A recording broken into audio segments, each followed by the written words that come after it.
C'est très bien. Du coup, on va pouvoir échanger un peu.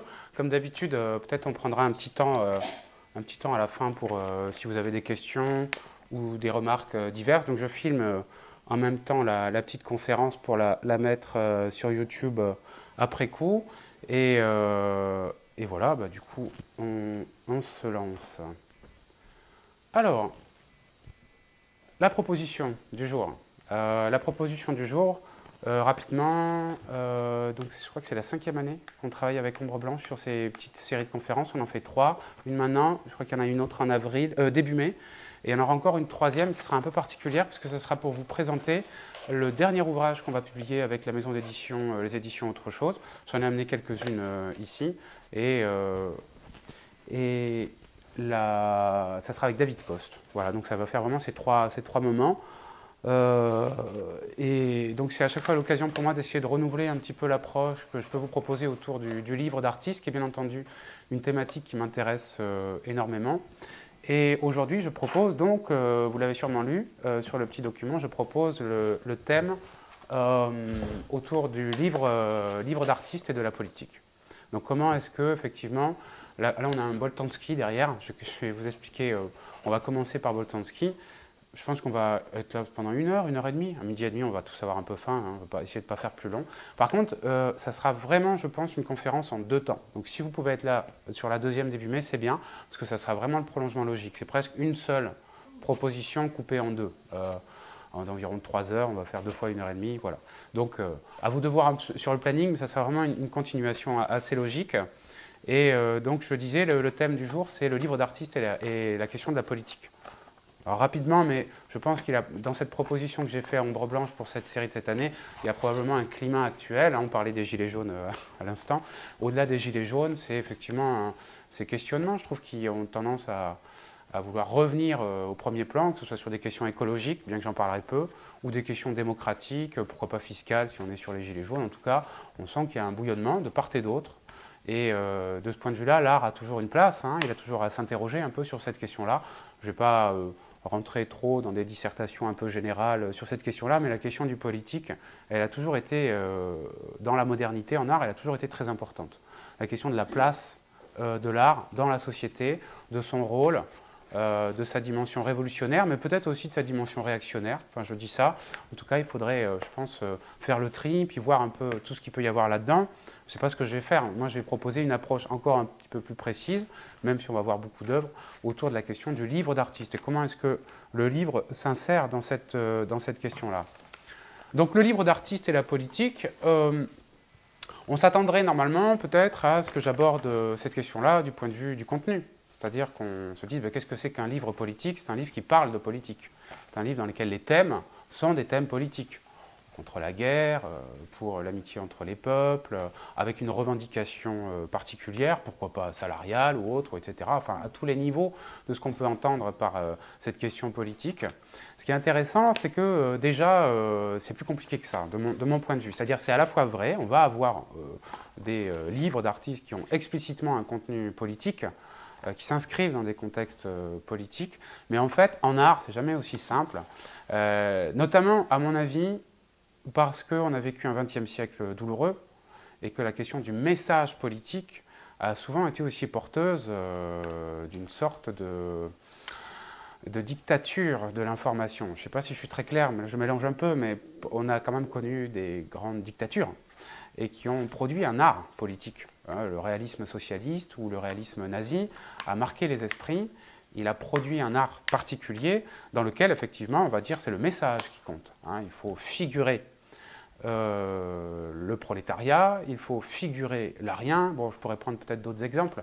Et de ce point de vue-là, c'est des formulations formelles qui sont extrêmement inquiétantes parce que, à mon avis, elles amoindrissent, elles éteignent l'enjeu même artistique au profit d'un code de transmission de messages balisés, codifiés, en fonction d'un pouvoir X ou Y. Ce qui manque, par exemple, dans cette...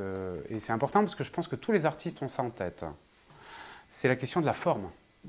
C'est-à-dire que la politique n'est pas seulement une question de fond. J'ai envie de dire comme quelqu'un qui aurait une banderole, qui mettrait « je ne suis pas d'accord avec ». Voilà, le fond est principal.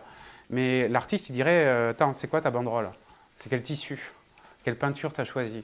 Et la typo, pourquoi tu as choisi cette typo? Etc. etc. Donc ça, c'est des questions importantes parce que là, je parle de la typo, de la banderole, du tissu, mais en fait, c'est tout qui est pris en compte. Pour un artiste, tout fait politique. Alors ça, c'est un peu 68, hein, mais tout fait politique. C'est-à-dire pas simplement le contenu, mais les matériaux, les gestes, la manière dont c'est produit, avec qui, à quel endroit, dans quelles conditions, comment c'est diffusé, à quel prix. Vous voyez, de ce point de vue-là, il y aurait une manière d'interroger la question du livre politique avant même d'aller vers le contenu en lui-même, qui pourrait consister à regarder voilà ce qu'il peut y avoir en amont ou en aval. Alors, écoutez, après cette petite introduction, moi je dirais que j'aurai deux approches.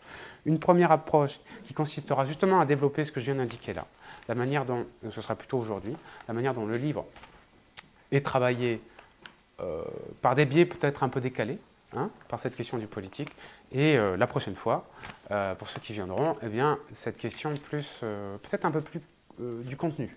Et comment est-ce que ça s'articule dans des contextes réels d'action politique, et comment est-ce que le livre peut travailler avec ça.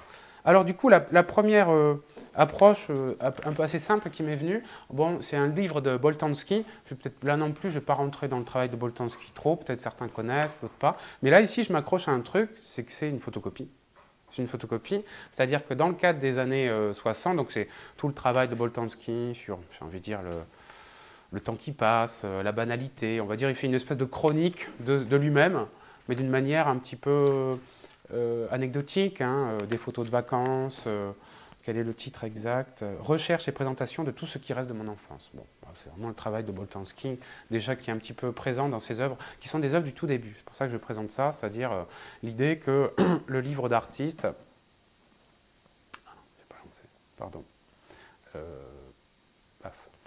Le livre d'artiste, avant tout, dans le cadre des années 60, pour beaucoup d'artistes, puisque ça a apparu plutôt dans les années 60, ça a été l'occasion de dire « je suis autonome ».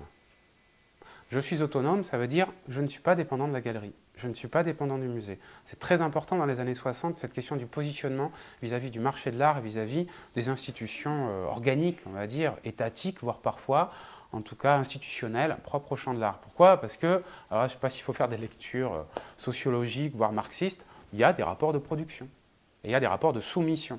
Donc le critique d'art, le journaliste, le commissaire d'expo, et bien entendu le galeriste et le collectionneur impactent un certain nombre de rapports de force malgré tout. Et la grande liberté de l'artiste est quand même se joue dans un rapport de négociation. Et de ce point de vue-là, vous voyez, l'apparition des moyens de production accessibles, ici la photocopie, est une manière pour les artistes, et je pense que ça a été vraiment vécu comme ça notamment par Boltanski, de revendiquer une certaine liberté dans l'usage et dans la pratique. J'ai pas besoin d'attendre. J'ai pas besoin de... Je peux finalement, avec des moyens assez simples, des outils de reproduction, et puis un système de diffusion qui peut être soit des libraires, soit même parfois en autonomie. Donc on imagine bien, on sera plutôt sur des petits tirages au début. Eh bien, je peux générer ma propre système de production. Donc ça, c'est un élément qui est important et qui, par ailleurs, moi, ce que je trouve intéressant, c'est qu'il pourrait y avoir derrière ça, au-delà on va dire, de la dimension pratique. Moi, j'ai une époque où j'avais un fanzine. Quand j'étais, je ne sais pas s'il y en a qui ont participé ou pas à des fanzines, pour moi, le fanzine participe à part entière du livre d'artiste, parce qu'il est dans cette logique-là. On est là, on est un groupe, on a une photocopieuse, on a des trucs à dire, alors ça peut être tout, hein, tout sujet, mais dans une certaine mesure, cette pulsion-là presque de publication, de s'exprimer, de dire ce qu'on a envie, de ne pas être soumis à ceci ou cela, elle est, à mon avis, extrêmement importante, quoi. Et d'autre part, ce que je trouve intéressant, c'est qu'elle a presque un rapport, ça c'est encore autre chose, mais vous voyez, toujours, ça c'est le plasticien, elle a un rapport formel, c'est-à-dire une photocopie, c'est pauvre, mais c'est intéressant. Plastiquement, vous voyez d'ailleurs les qualités, ça sent les années 60, hein, c'est vraiment les photocopies de base, quoi.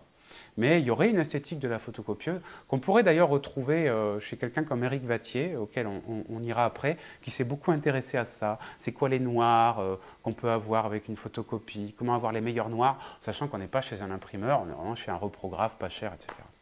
Un autre exemple de ce type-là, c'est un ouvrage qui est très connu dans l'histoire du livre d'artiste, qui s'appelle le Xerox Book.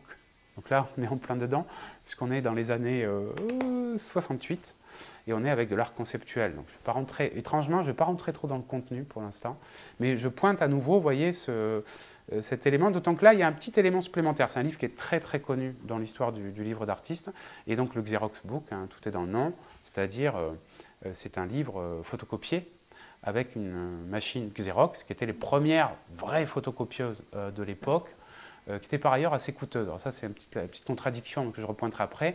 Mais surtout, bon, les artistes dits conceptuels ou minimalistes avaient tendance à questionner la matérialité de l'œuvre. Et ce qui est intéressant, c'est que dans cet ouvrage, on va avoir une double proposition. D'abord, c'est une expo qui est organisée par Seth Globe, qui est un grand éditeur, commissaire américain de cette époque-là, qui a beaucoup porté les artistes dits conceptuels ou minimalistes. Et en fait, il n'y aura pas d'expo. C'est-à-dire que normalement, c'est une expo, mais en fait, on va fermer le lieu de la galerie et on va considérer que le livre est plus intéressant. Et que donc, l'expo, c'est le livre. Donc, chaque artiste va avoir, je crois que c'est 12 pages. Et en fait, le catalogue, accrochez-vous bien, le catalogue et l'exposition est considéré comme l'expo. Alors ça, c'est super intéressant du point de vue du livre d'artiste, parce que ça inverse la hiérarchie. Ce n'est pas l'expo qui donne un catalogue, c'est le catalogue qui est plus important que l'expo. C'est le livre qui, en lui-même, devient un espace artistique à part entière.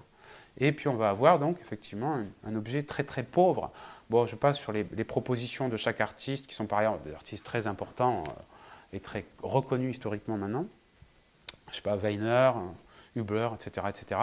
Mais vous voyez, ce sont des photocopies très, très, très, très pauvres. Hein, voilà. Alors, petite chose que je trouve qui est un petit peu contradictoire, mais que je trouve amusante, c'est qu'en fait, la Xerox était assez coûteuse à l'époque.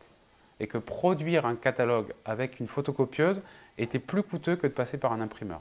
C'est un peu contradictoire, mais c'était pour eux parfaitement cohérent par rapport à leur projet. Bref, je reste sur cette idée de la photocopie.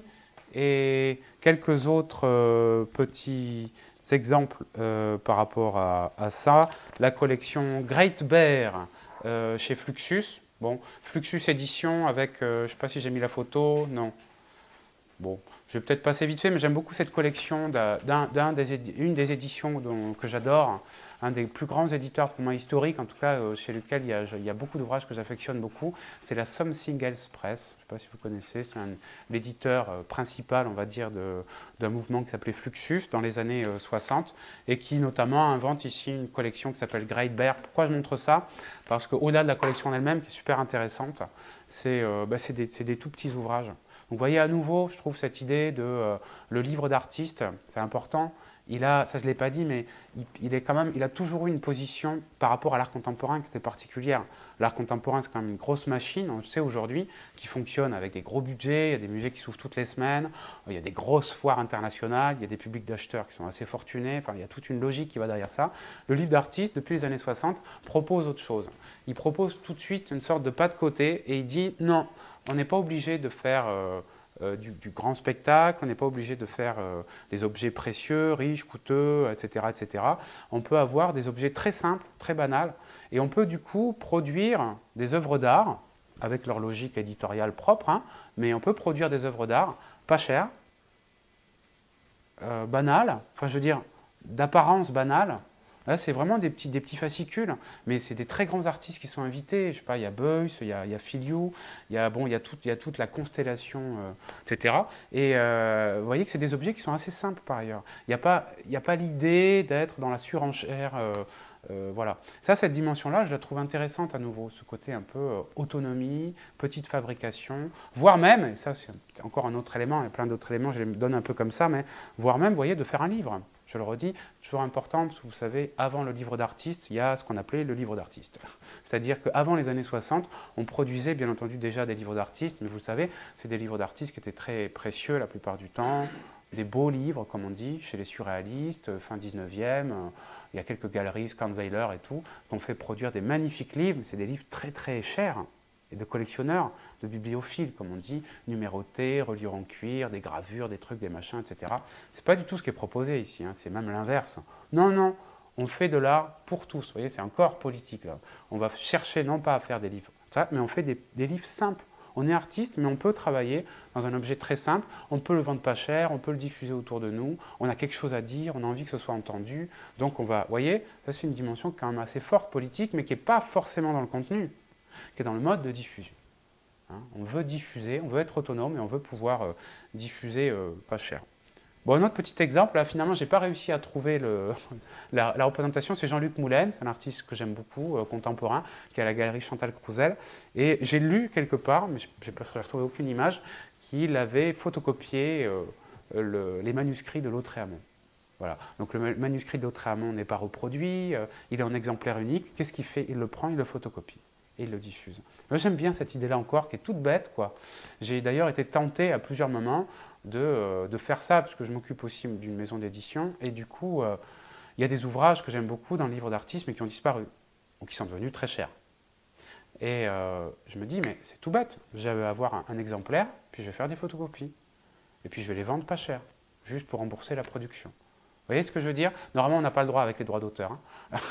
Mais il y a des artistes qui ont autorisé. Par exemple, Phil Yu, c'est un livre que j'aime beaucoup, c'est Teaching and Performing. Donc c'est un ouvrage voilà, qui a réalisé, qui est très bien, mais qui est introuvable aujourd'hui. Mais j'avais réussi à trouver un exemplaire. Et je me suis dit, bah, je vais faire des photocopies, puis je vais le diffuser. Bon, c'est un exemple, hein, mais j'aime bien cette idée-là. C'est-à-dire qu'à un moment, ben, c'est pas grave si on perd en très bonne qualité. Hein. L'idée, c'est qu'à un moment, cette chose-là puisse exister, se diffuser, etc., etc. Encore un autre exemple ici, vous voyez, de la pauvreté, je trouve.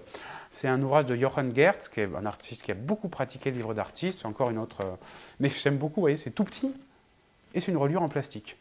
Ah, donc on est quand même au summum c'est un peu comme un rapport de stage, vous voyez, ou un truc avec les petites baguettes, etc.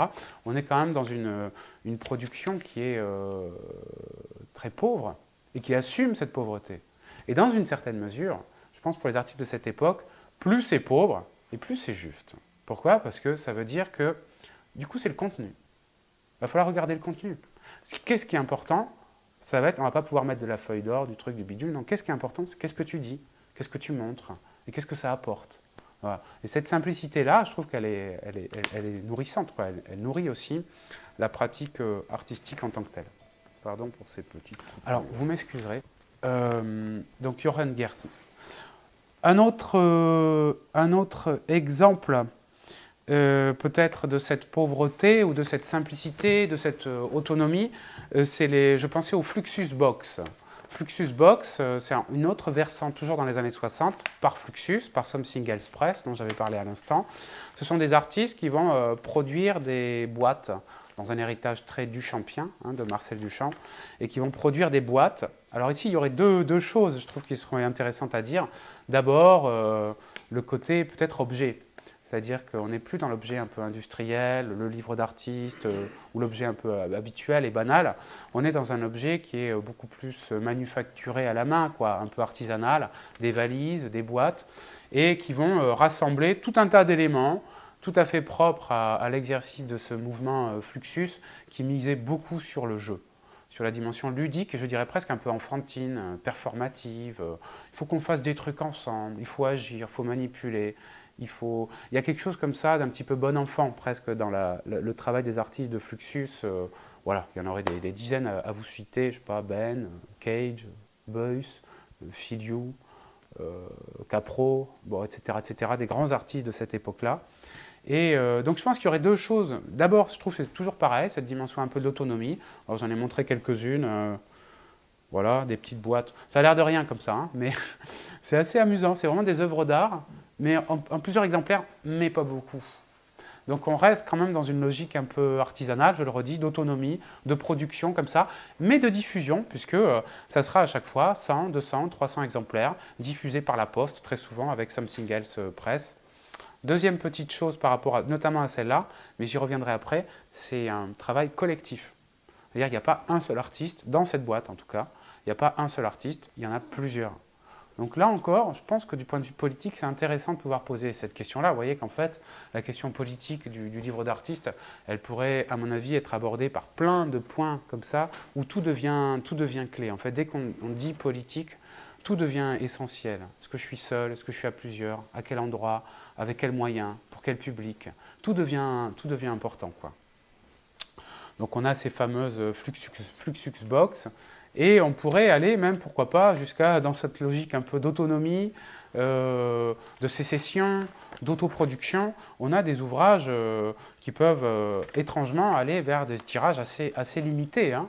On a assez peu. Ça, par exemple, c'est un livre en ciment de Volstel, qui était un livre Fluxus. Donc ça, c'est une version entre guillemets normale, c'est une espèce de pochette avec, je ne l'ai jamais eu entre les mains celui-là, et puis un certain nombre d'images. Bon, je parle sur le projet, puisque c'est plus la forme là, qui m'intéressait, et tout ça a été mis dans une boîte en béton. Voilà, c'est un ouvrage qui est assez connu, assez dense par ailleurs.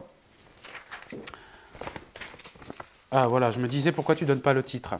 Ein Beton Arichtes, Bûche. Bon, c'est le livre de béton, hein, on va traduire assez simplement comme ça. Et je ne sais pas si vous voyez, mais bon, tout de suite, à la fois, moi je trouve qu'il y a, je finis rapidement, mais il y a cette dimension de l'autonomie, de l'atelier, je fais mes propres livres, je peux les diffuser, etc. Mais vous voyez que tout de suite, qu'est-ce qui revient? Et là, on est un peu à un point limite pour moi, c'est la signature. C'est-à-dire que ça va être un tirage de tête. On va faire des boîtes en béton pour les 100 premiers tirages de tête, qui seront vendus plus cher, donc qui seront numérotés, etc., etc. Dans une certaine mesure, cette question-là, vous voyez, du retour de la numérotation, de la signature de l'artiste, etc., elle pourrait être considérée déjà comme un point limite. C'est-à-dire à la fois on a cette logique d'autonomie, mais on a aussi ce retour de logique commerciale, en tout cas de logique de, voilà, de bibliophilie, puisque c'est les premiers exemplaires, puisqu'ils sont différents des autres, ils seront plus coûteux, plus intéressants à collectionner, etc., etc. Mais on pourrait considérer, ou encore ici Dietman avec le livre Sparadra, qu'il y a malgré tout cette logique un peu, je ne sais pas, de production un peu autonome de l'atelier, de tenter d'être à plusieurs exemplaires. C'est comme si, je ne sais pas, Vinci, au lieu de faire une Joconde, avait voulu en faire 30 hein, ou 100, et que d'un seul coup, il y avait cette logique d'expansion. Voilà. Moi, par ailleurs, je suis plutôt pour ça, même si je ne sais pas très bien ce que ça donnerait, mais on a aujourd'hui des moyens techniques d'avoir des reproductions avec notamment des imprimantes 3D parfaites, je veux dire quasiment impossible de voir la différence. Je veux dire par là, on pourrait faire des copies de la Joconde, avec le tout, hein, la matière, la couleur, on a même des imprimantes de peinture à l'huile. J'ai vu ça, ils ont inventé ça il y a quelques années. Moi, je serais pour qu'on multiplie les Jocondes, après tout, hein, plutôt que d'aller s'amasser un peu bêtement face à la Joconde, de rien voir au musée du Louvre, etc. Enfin, cette idée-là m'a toujours séduit et je la trouve amusante, même si elle gratte un peu en général, elle passe pas trop. Mais c'est un truc un peu livre d'artiste, ça. C'est-à-dire, c'est pas important d'avoir l'original. Si la copie est très bonne, vous voyez, bon, c'est un peu délicat, mais là, on rentre presque dans un domaine quasiment du religieux, quoi. Non, ça n'est pas l'original, donc elle ne rayonne pas pareil, donc ça ne marche pas, etc. Moi, de plus en plus, avec le temps, c'est des choses qui marchent de moins en moins sur moi, ça. Moi, je vois ce que ça dit, je vois ce que ça porte. J'ai même vu parfois des copies d'œuvres que j'aime bien. Par exemple, à Amsterdam, il y avait La Ronde de Nuit, puis il y avait une copie de La Ronde de Nuit à côté, en petit format. Oh, mais ça, en fait, ça m'intéresse beaucoup. Presque la copie, bon, j'exagère, parce que la copie ne m'intéressait pas plus que La Ronde de Nuit, quand même. Mais ça m'intéressait, ce vis-à-vis. Hein. D'autant qu'en plus, mais il ne faut pas que je fasse trop de parenthèses, mais d'autant qu'en plus, la copie était en meilleur état que l'original. Puisque la copie était complète et l'original avait été amputé de 2 morceaux pour des faits de dégradation à cause d'inondations, etc. Donc la copie était presque meilleure que l'original, quoi. Bon, bref. En tout cas, ce genre de choses, je les trouve assez amusantes. Alors, petite rupture, bien entendu, je vais vous parler de 26 Gasoline Station, mais pas longtemps. On fait vraiment une traversée un peu ludique, mais peut-être pour rebondir sur ce que j'ai dit avant, puisque c'est un ouvrage qui est fondateur. Certains le connaissent sûrement ici. C'est un ouvrage de Rucher, Édouard Rucher, artiste américain, plutôt pop, conceptuel, des années 60, début 60. C'est un ouvrage de 62. Beaucoup de critiques d'historiens du livre d'artiste considèrent, qu'on peut considérer, que c'est le premier livre d'artiste de l'histoire moderne, puisqu'on différencie le livre d'artiste contemporain, années 60, du livre d'artiste on va dire 19e, début 20e, que j'ai évoqué tout à l'heure, les reliures en cuir, etc. Donc c'est un très beau livre, mais par ailleurs très très surprenant, très banal. J'ai déjà eu plusieurs fois entre les mains, je ne l'ai pas acheté parce qu'il est quand même assez coûteux maintenant. Bien que, vous allez voir, normalement il est fait pour ne pas être coûteux. Alors d'abord, première chose, trouver quelques images sur internet, eh ben voilà, il est signé. Hein, donc parce qu'il était en vente sur un site, et d'un seul coup il y a la signature. Et pourtant, qu'est-ce qu'a voulu Rucher? D'abord, rapidement, 62, 26 Gasoline Station. Donc j'ai dit Édouard Rucher, pour ceux qui ne le connaissent pas. Et en fait, c'est un livre très très surprenant parce qu'il est très banal, il est très pauvre a priori, mais artistiquement, il est très fort dans l'époque, hein, attention. C'est simplement des photographies de stations essence. D'accord? Donc on a 26 stations essence, tout est dans le titre.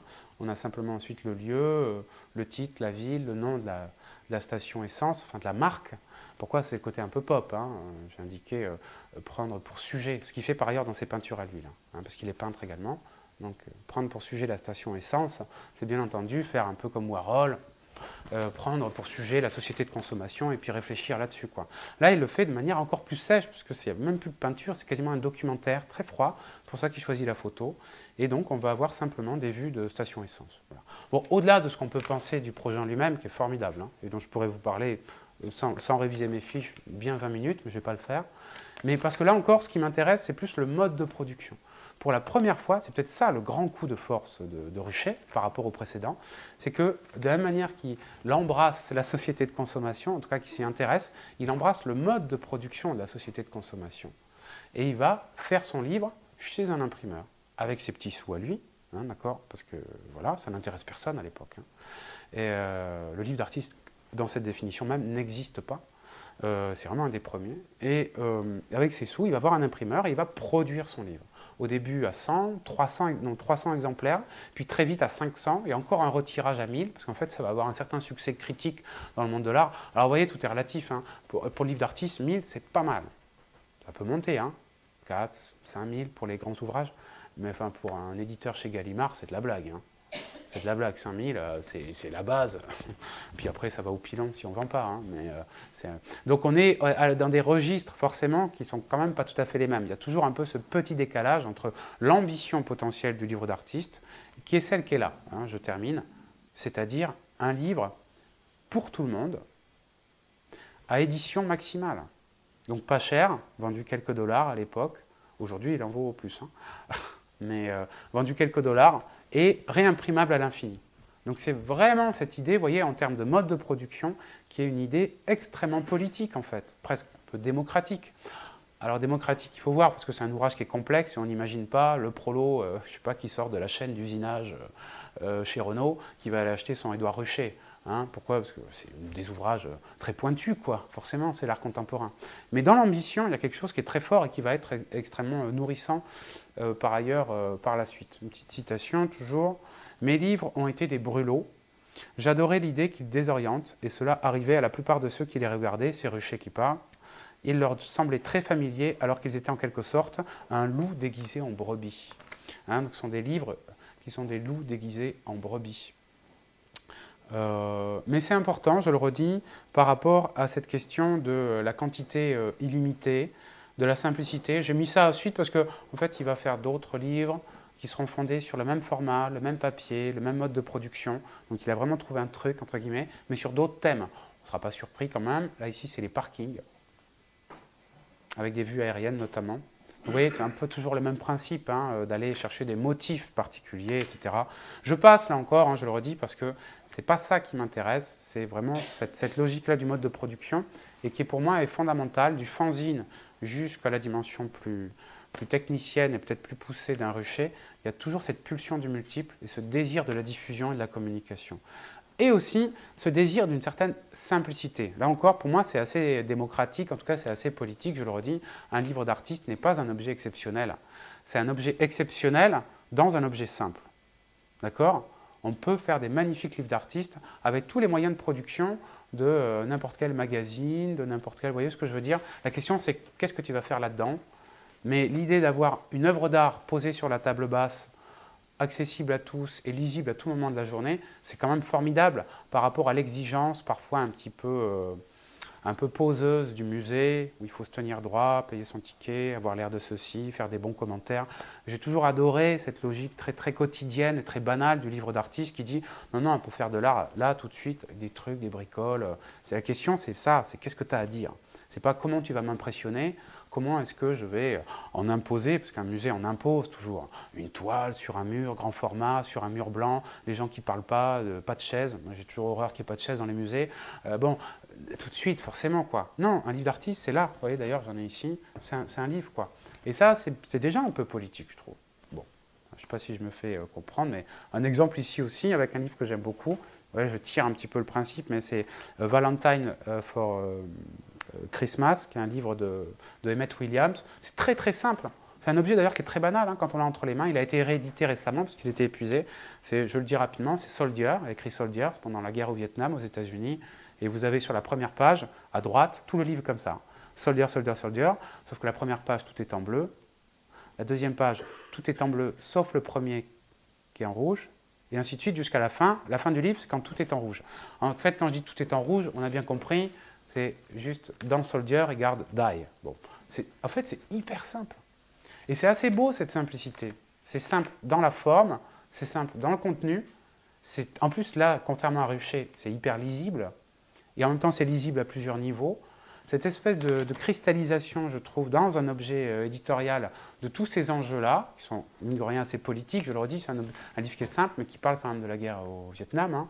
Donc il y a une dimension comme ça assez engagée, discrètement, mais assez fortement quand même engagée. Voilà. Il y a quelque chose de très simple, hein, d'un peu même un peu bête, un peu banal, presque un peu enfantin. Vous savez, c'est un peu le reproche qu'on fait en général aux artistes modernes, c'est « Oh, mais tout le monde peut le faire ». Formidable, tout le monde peut le faire. C'est ça hein, un peu. Hein. Si tout le monde peut le faire, c'est une très bonne nouvelle. Ça veut dire qu'il y a eu démocratisation d'un geste, quoi. Bon, en général, c'est plutôt une insulte quand on dit ça, mais pour moi, les idées les plus fortes et les plus belles, c'est plus personnel, c'est les idées qui sont les plus simples et les plus accessibles. J'avais un très bon ami à moi, c'est une phrase qui me reste en tête, il m'avait dit ça il y a presque 10 ans, un ami à moi qui est plasticien et enseignant à Paris, il disait « Il y a des bonnes et des mauvaises inventions dans l'art moderne ». Par exemple, quand Jeff Koons, je ne sais pas si vous connaissez Jeff Koons, quand Jeff Koons, par exemple, fait une sculpture de 4 tonnes en inox, d'accord, en représentant ce qu'on veut, un petit chien, vous savez, c'est les ballons, les fleurs, bon, c'est le travail de Jeff Koons, artiste pop américain, multimillionnaire, ancien trader et tout ce qu'on veut. Je le présente bien à chaque fois, j'essaie de... Mais quand il fait ça, qu'est-ce qu'il me dit? Il me dit, tu ne peux pas le faire. Parce que je n'ai pas les moyens, moi, de produire une sculpture de 4 tonnes. Quand Buren fait des rayures verticales et qui dit le rapport entre mes rayures verticales et le lieu, c'est un rapport de contexte, etc., je peux le faire. Quel autre exemple je pourrais prendre? Il y a plein d'inventions, en fait, qui ont été faites dans l'histoire de l'art, qui sont des inventions que tout le monde peut le faire, tous les jours, et assez simplement. Et dans une certaine mesure, je pense que c'est une forme de conquête aussi artistique que de dire que l'art n'est pas l'apanage d'un talent, d'un génie, d'une éducation, voire même parfois d'une classe sociale. Enfin, là encore, je ne vais pas rentrer non plus trop là-dedans, mais il y a dans l'art aussi une dimension sociale qu'on pourrait interroger. Ça serait plus une lecture un peu marxiste, je ne sais pas. L'idée qu'il y a des publics, il y a des formes de production. Enfin, je ne sais pas, par exemple aux Beaux-Arts, je crois que je ne sais plus quelle est la moyenne, mais il y a très très peu d'enfants d'ouvriers. D'élèves et chez les profs. Donc c'est toujours important, tu vois. Ou par exemple dans les musées, on le sait, encore aujourd'hui dans les musées, il y a 3, 4, 5% de public issus de familles populaires, ouvriers. Hein, c'est très très peu par rapport à la population générale. Donc c'est toujours des questions qu'il faut se poser, à mon avis, de ce point de vue-là. Bon, je continue un petit peu sur cette traversée un peu. Ici, par exemple, on a... la question de l'auteur. Pour moi, elle est aussi très importante politiquement, c'est-à-dire à partir du moment où dans le champ de l'art, vous interrogez la question de l'auteur, je ne sais pas, omnipotent, total, de la signature. Moi, Jeff Koons, je signe mes sculptures, donc elles coûtent cher parce que, etc. On a vu que la signature est très importante de ce point de vue-là, parce qu'elle est méthodiquement, elle s'inscrit dans un champ... on va dire de production, de marché, etc. Mais à l'inverse, dans les années 60, beaucoup chez Fluxus notamment, on va avoir beaucoup d'artistes qui vont se mettre à travailler en collectif. À dire non, mais moi, travailler tout seul, ça ne m'intéresse pas. Je veux travailler à plusieurs. Donc, ils vont chercher d'autres artistes, des potes, ou pas, et puis on va dire, bon, on va faire un truc ensemble. Et ça va donner notamment des livres, pas que, hein, ce sera parfois des expos et tout, et ça pourra aller jusqu'à ne pas signer, hein, ou alors signer, mais collectivement. De dire qu'est-ce qu'on a à dire ensemble, quoi, et qu'est-ce qu'on peut faire, comment est-ce qu'on peut avancer, etc., etc. Là, par exemple, Mieko Shiomi, c'est un peu particulier, mais c'est un livre, alors ça c'est une autre partie, bon, c'est pas très grave, ça correspond au reste de son travail, mais c'est un livre, je n'ai pas tellement les images à l'intérieur, c'est un livre qui est une espèce de recension d'une performance, d'action artistique exécutée partout à travers le monde. Alors je ne me rappelle plus, est-ce que j'ai noté exactement 232 artistes quand même, c'est énorme. 232 artistes qui participent à 9, ce qu'ils appellent les Global Events, c'est-à-dire des œuvres d'art performatives, collectives, disséminées comme ça à travers le monde. Donc il y a quelque chose presque là d'un peu utopique même, hein, cette idée de l'international artistique, et de cette idée comme ça du fait de traverser les frontières, d'être à plusieurs, etc. On va même avoir une carte, un agenda dans le livre, même si ce n'est pas la carte de ce livre-là, c'est pas grave parce qu'elle a fait plusieurs cartes, où on va dire, bah oui, à tel endroit. Vous voyez, il y a toute une dimension. Le livre en lui-même, du coup, va devenir, d'ailleurs, il va changer de fonction, c'est intéressant aussi, hein. Il va avoir cette fonction un peu presque intermédiaire, faire le lien entre les artistes, rendre compte d'actions qui ont été réalisées, et puis faire valoir cette dimension collective de l'œuvre. Un autre exemple un peu de ce même registre, je trouve, de l'interrogation du poids. Alors ça, moi, c'est presque personnel. J'ai toujours vécu l'idée de la signature, l'idée, par exemple, d'être artiste, comme à la fois une chance, et puis comme un truc qui est un peu lourd parfois. Enfin, vous savez, quand vous faites des études d'art, on vous demande d'être original. Donc, bon, je ne suis pas allé jusqu'à me teindre les cheveux en rouge, etc. Mais il y a une certaine propension à l'excentricité qui est porteuse de la culture du champ des beaux-arts, où on est effectivement dans l'héritage de la modernité. L'artiste est un individu particulier qui fait valoir sa particularité, son originalité. Ça peut aller parfois jusqu'à des choses qui, à mon avis, ne sont pas indispensables et surtout qui peuvent finalement éteindre ce qui, moi, me semblerait intéressant à développer, c'est-à-dire tout ce que le marché de l'art s'intéresse peu. Il faut quand même savoir que le marché de l'art aujourd'hui occupe une place, à mon avis, trop importante, prépondérante, de plus en plus. Toutes les semaines, on a le droit aux millions de telles œuvres, de trucs bidules, on connaît ça, c'est pas très intéressant a priori, mais surtout ça produit en plus, j'ai dit un peu tout à l'heure, quelque chose qui est le renforcement de la signature. Il n'y a pas d'œuvre d'art sans signature.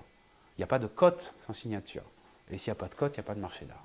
Hein, donc cette logique un peu de la rareté, on est pas mal. Donc un autre exemple ici avec Topographie anecdotée du hasard, autre ouvrage très connu de Daniel Spoeri. Je vais passer un peu plus vite parce que là encore, c'est pas le contenu. Je ne vais pas vous parler de ce livre, sinon on va en avoir vraiment pour longtemps. Mais en fait, c'est un livre sur la base, c'est la recension d'une table. Hein. Donc il est dans sa chambre d'hôtel à l'époque. C'est un peu la bohème, il ne gagne pas beaucoup d'argent, tout ça, bon, à Paris. Et c'est un artiste qui est passé aux abattoirs, hein, il n'y a pas très longtemps, qui est très âgé maintenant, il est encore vivant. Et bon, voilà, vous voyez, il y a une carte à la fin du livre, et puis il recense tous les objets qu'il y a sur sa table. Donc c'est des choses très banales. Hein. Encore, vous voyez, la banalité du livre, la banalité de la vie. Donc tout ce qui est banal est exceptionnel. Il y a un verre sur ta table, ok. Pourquoi? Quel verre? Est-ce que c'est beau? Pas beau? Qu'est-ce que tu as à en dire? Bon, hein, mais là, il y a un petit peu ça, puisque tous les objets sont recensés, numérotés, et il va donc les décrire. Okay, un pot de verre de curry acheté chez Irma, portant le tampon « Attention œuvre d'art », comme tout le monde le sait ou l'ignore, le curry est un mélange d'épices. C'est un truc très très banal. Hein. Il y a des choses un peu plus onctueuses, un peu plus sympas, un peu plus biographiques presque. Mais en fait, ce qui est intéressant avec ce livre, c'est qu'on a la première version ici, qui d'ailleurs au départ n'était pas un livre, mais c'est le budget de communication d'une expo, c'est-à-dire pour le carton, qui a été utilisé par Spoeri pour faire un livre. Donc on a envoyé un livre plutôt qu'un carton d'invitation. C'est devenu aujourd'hui un livre historiquement super consacré, quoi. Bon. Ce qui est intéressant, c'est qu'en fait, très vite, le livre va être traduit en allemand. Et le traducteur, qui est un artiste, alors je pense que c'est Dieter Roth, va augmenter le livre avec l'accord de Spoeri. Donc il va rajouter des trucs. Il fait des commentaires, des notes de bas de page, il modifie un petit peu le texte. Puis, on va faire une version anglaise. Je ne sais pas si je donne dans le bon ordre. Hein. Et la version anglaise sera faite à partir de la version allemande. Donc, on traduira aussi les ajouts de Dieter Roth. Et l'autre traduction va être également augmentée de nouvelles notes de bas de page, etc., etc. Le livre d'origine. Puis après, il y a une traduction américaine. Il y a encore une traduction française. Il y aura une version avec Roland Topor. Roland Topor qui va faire des dessins. D'accord? En fait, au final, ce qui était une œuvre individuelle devient une œuvre collective. Voilà. Puis au-delà de ça, là encore, c'est presque d'autres enjeux que purement... Ça, pour moi, c'est politique. Le contenu n'est pas en soi politique. Mais vous voyez, le mode de production, c'est hyper politique, en fait. Cette idée que, non, en fait, on fait ça en plusieurs, c'est un objet éditorial, mais il est vivant, il évolue dans le temps, puis chacun peut intervenir dedans. Ça, c'est un truc qui est compliqué, hein. En art, on ne partage pas la création, normalement. Dans le temps de l'atelier, je suis tout seul, je pratique, comme s'il y avait une sorte d'obligation presque un peu mythologique à être le dieu de sa propre création. Bon. Ça, c'est des protocoles qui m'intéressent également beaucoup. Bon, celui-là est un peu plus joueur, mais j'aime bien le présenter parce que c'est un de mes livres d'artistes favoris, de une petite, modeste collection. Et je suis enseignant, je n'ai pas les moyens d'acheter du Jeff Koons. Quand même, je l'aurais, honnêtement, je ne le ferai pas. Mais j'ai parfaitement les moyens de me faire une petite collection de livres d'artistes depuis quelques années. Donc ça, c'est un ouvrage, alors celui-là, donc il faut avoir envie. Il a été réédité récemment, c'est un ouvrage de Herman de Vries qui s'appelle, je vous le donne en mille, le White Book, et qui donc est un livre blanc, je ne sais plus combien de pages, 240, 35 €. Et c'est un super bouquin. Si je dis ça, c'est parce que comme ça, c'est un peu taquin, hein, mais c'est un ouvrage, c'est un artiste que je connais très bien, que j'aime beaucoup par ailleurs. Il n'a pas fait que des livres blancs, je vous rassure, mais c'est un ouvrage qui est un peu bizarre hein, quand on n'a pas l'habitude. Bah, vas-y, tu n'as pas payé 35 € pour un bouquin de 240 pages blanches. Je veux dire, va acheter un carnet de croquis chez Graphigro, ça sera moins cher. Mais non, en fait, non, bien entendu. Le choix du format, le choix du papier, pourquoi il a fait ça, à quelle époque de sa vie, qu'est-ce que ça dit de l'art, etc., etc. Surtout, moi, ce qui me plaît, en fait, c'est qu'il n'y a pas de nom. C'est-à-dire qu'il n'est même pas signé dans l'absolu. La dernière version, moi j'aime moins celle-là. Moi, celle que j'ai, c'est celle-là, donc qui a été rééditée récemment. En fait, pour le vendre, ils ont juste fabriqué, vous voyez, une jaquette, mais qui peut être retirée. Moi, je l'ai retirée d'ailleurs. Je ne voulais pas la garder, et avec le titre et le nom de l'auteur. Mais quand vous avez l'ouvrage à la fin, vous avez juste un livre blanc. Il n'y a rien du tout. Pas de nom d'éditeur, rien. C'est blanc du début à la fin. C'est un ouvrage magnifique. Moi, j'adore. Et là encore, je trouve que d'un point de vue peut-être un peu plus bouddhiste, parce que c'est quelqu'un qui n'est pas sans une certaine spiritualité, Herman de Vries, eh bien, il y a, je trouve, cette espèce de mise à distance un peu de l'auteur potentiellement, plus que de l'auteur, mais aussi de l'auteur dans cet objet-là. C'est difficile, hein, on ne se débarrasse pas de l'auteur comme ça. Peut-être qu'il ne faut pas s'en débarrasser par ailleurs. Moi, j'ai une autre lecture par rapport à ça, mais peut-être j'y reviendrai après, c'est que je trouve que c'est une forme de pratique de la grève. Alors, je ne sais pas si c'est possible de faire une lecture comme ça, mais ça a été fait par d'autres historiens de l'art, donc je me permets de la faire également. C'est-à-dire comment est-ce que un certain nombre d'artistes dans les années 60 et puis après vont faire des expos vides, des livres vides, des monochromes blancs, des non-gestes, d'accord, mais qui vont considérer que c'est de l'art quand même. Hein. On va chercher un peu les limites. Mais qui vont aussi considérer que dans le contexte des années 60, 68, etc., ces actes-là sont des formes de solidarité de grévistes. Hein, donc moi, je trouve que c'est intéressant d'avoir cette approche-là, c'est-à-dire cette idée que la grève, c'est pas rien faire, c'est ne faisant rien, on fait quelque chose. Hein, ou c'est arrêtant une certaine idée du travail, on peut... voilà. Donc, pour cet ouvrage-là, c'est pas sûr, mais on en verra d'autres après qui clairement feront cette référence-là.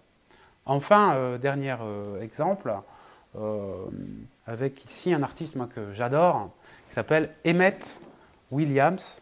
Toujours sur cette notion d'auteur et une approche un peu particulière, Emmett Williams était l'un des, avec Matthew Nass, si je ne dis pas de bêtises, était l'un des membres fondateurs de Something Else Press, dont j'ai parlé tout à l'heure, décidément j'en parle beaucoup aujourd'hui, je n'avais pas pensé, mais Fluxus est toujours très présent dans mon esprit. Voilà, grand mouvement, je le redis, pour ceux qui ne connaîtraient pas, grand mouvement des années 60 et peut-être au-delà. Mouvement unique, à mon avis, peut-être un des plus beaux mouvements du XXe siècle, avec le dadaïsme. Mais je passe. Et Emmett Williams, c'est une figure que j'ai toujours beaucoup aimée. Alors, je ne vais pas vous montrer beaucoup de choses. Là, c'est lui également dans une performance, hein, parce qu'on faisait beaucoup de performances. Le livre et la performance sont un peu liés aussi hein, dans leur histoire. Mais Emmett Williams, c'était un artiste et a été également fondateur et éditeur avec les Something Else Press. C'est-à-dire qu'il a considéré qu'une partie de son travail allait consister à publier les œuvres des autres. Mais aussi, et c'est plus intéressant comme ça, je trouve, il a considéré qu'être éditeur, à mon avis, était un prolongement de sa pratique artistique. Si je dis ça, c'est parce que moi, je me reconnais un peu là-dedans en tant qu'éditeur, à la fois enseignant, plasticien et éditeur. J'aime considérer que l'art ne s'arrête pas aux limites de la galerie et que dans une certaine mesure, l'utopie qui avait été portée par Fluxus consistait à dire l'art et la vie confondus. Donc ça sous-entendait en fait une chose très bête, ça se disait que la créativité, la création peut être dans l'atelier, sur toile, en sculpture, mais elle peut aller au-delà. Et on peut considérer que dans notre vie quotidienne, il y a tout un tas d'espaces de créativité qui ne sont pas institutionnellement consacrés. Donc vous n'aurez pas forcément un public au début, vous n'aurez pas des acheteurs, c'est particulier hein, comme parti pris. Mais en fait c'est super fort utopiquement, ça appelle à une autre idée de l'art. Vous voyez, c'est pour ça que c'est important, c'est pas simplement je fais une œuvre différente. Voilà, je suis Picasso, je fais de la peinture comme on n'a jamais fait de la peinture. Non, je vais faire de l'art comme on n'a jamais fait de l'art. Je vais envisager une autre manière d'envisager hein, cette pratique-là.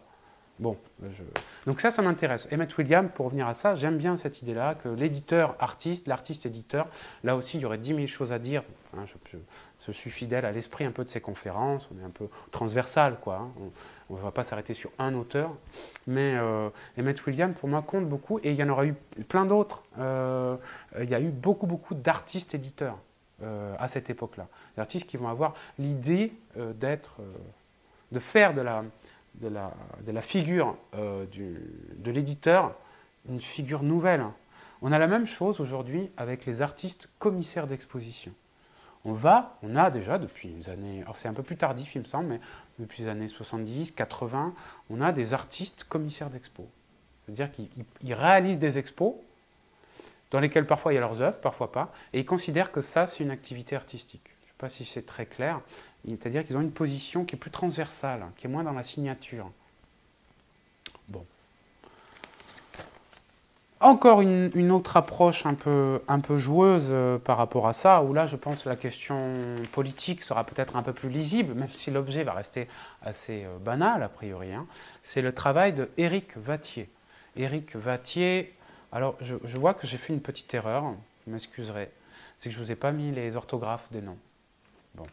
Hein, mais je vous le dis à l'oral, Éric Wattier. Par ailleurs, j'ai amené un ouvrage de Éric Wattier ici, parce que j'ai travaillé avec Éric, il a fait une édition, dans le cadre des éditions Autre Chose dont je m'occupe. D'ailleurs, je ne sais pas si c'est une édition Autre Chose, Something Else Press, la citation est toute faite. Hein. J'ai bien entendu inventé même le nom de ma petite structure éditoriale, quasiment en hommage indirect à cette structure éditoriale dont j'ai parlé à l'instant. Alors, Wattier, c'est vraiment un artiste, d'ailleurs j'étais parti là-dessus au début, je monte vite fait. Voilà, ça c'est une capture d'écran de mon ordi, c'est des mails que je reçois de Eric en ce moment, qui s'appelle Faire, c'est-à-dire il envoie des mails à son listing mail et il propose d'imprimer soi-même une série d'images. Donc c'est des petits PDF tout simples et il en envoie toutes les semaines, toutes les 2 semaines sur une séquence qui va durer un certain temps. Mais voilà, les images sont des images toujours très troublantes, assez banales, un peu dans l'entre-deux. On ne sait jamais trop quoi dire de ces images. Et moi, en général, c'est ce que j'aime chez elle. Ça, peut-être que j'y reviendrai après, parce que je pense que ça pourrait offrir aussi une lecture politique. Un peu bizarre, mais d'abord, le procès de production. Au tout départ, ça avait commencé avec des choses comme ça. Ça s'appelait architecture remarquable. En fait, on pourrait dire plutôt architecture non remarquable. Pourquoi? Parce que c'est des photographies très banales, qui étaient pliées en deux. Donc c'était des images qui n'étaient même pas de lui, qu'il trouvait dans des magazines ou dans des cartes postales, etc. Des objets assez pauvres, hein, qui relèvent un peu d'une sorte de productivité d'image de notre société contemporaine, etc. Bon.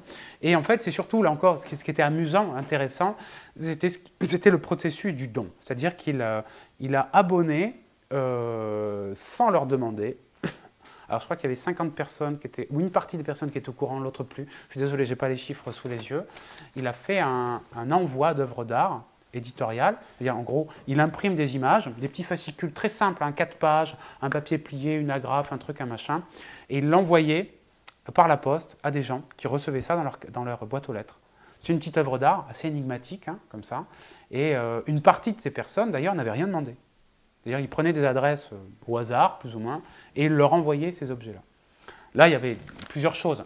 Ce qui était intéressant, c'était tout le protocole, le fait de faire une œuvre par la poste, de l'envoyer, de faire une édition pauvre, pas chère, et de la diffuser sous cette forme-là. Mais bien entendu, derrière, ce qui était plus taquin, et moi je trouve aussi très fort, et qui est quasiment le cœur du travail de Éric Wattier, c'était le don.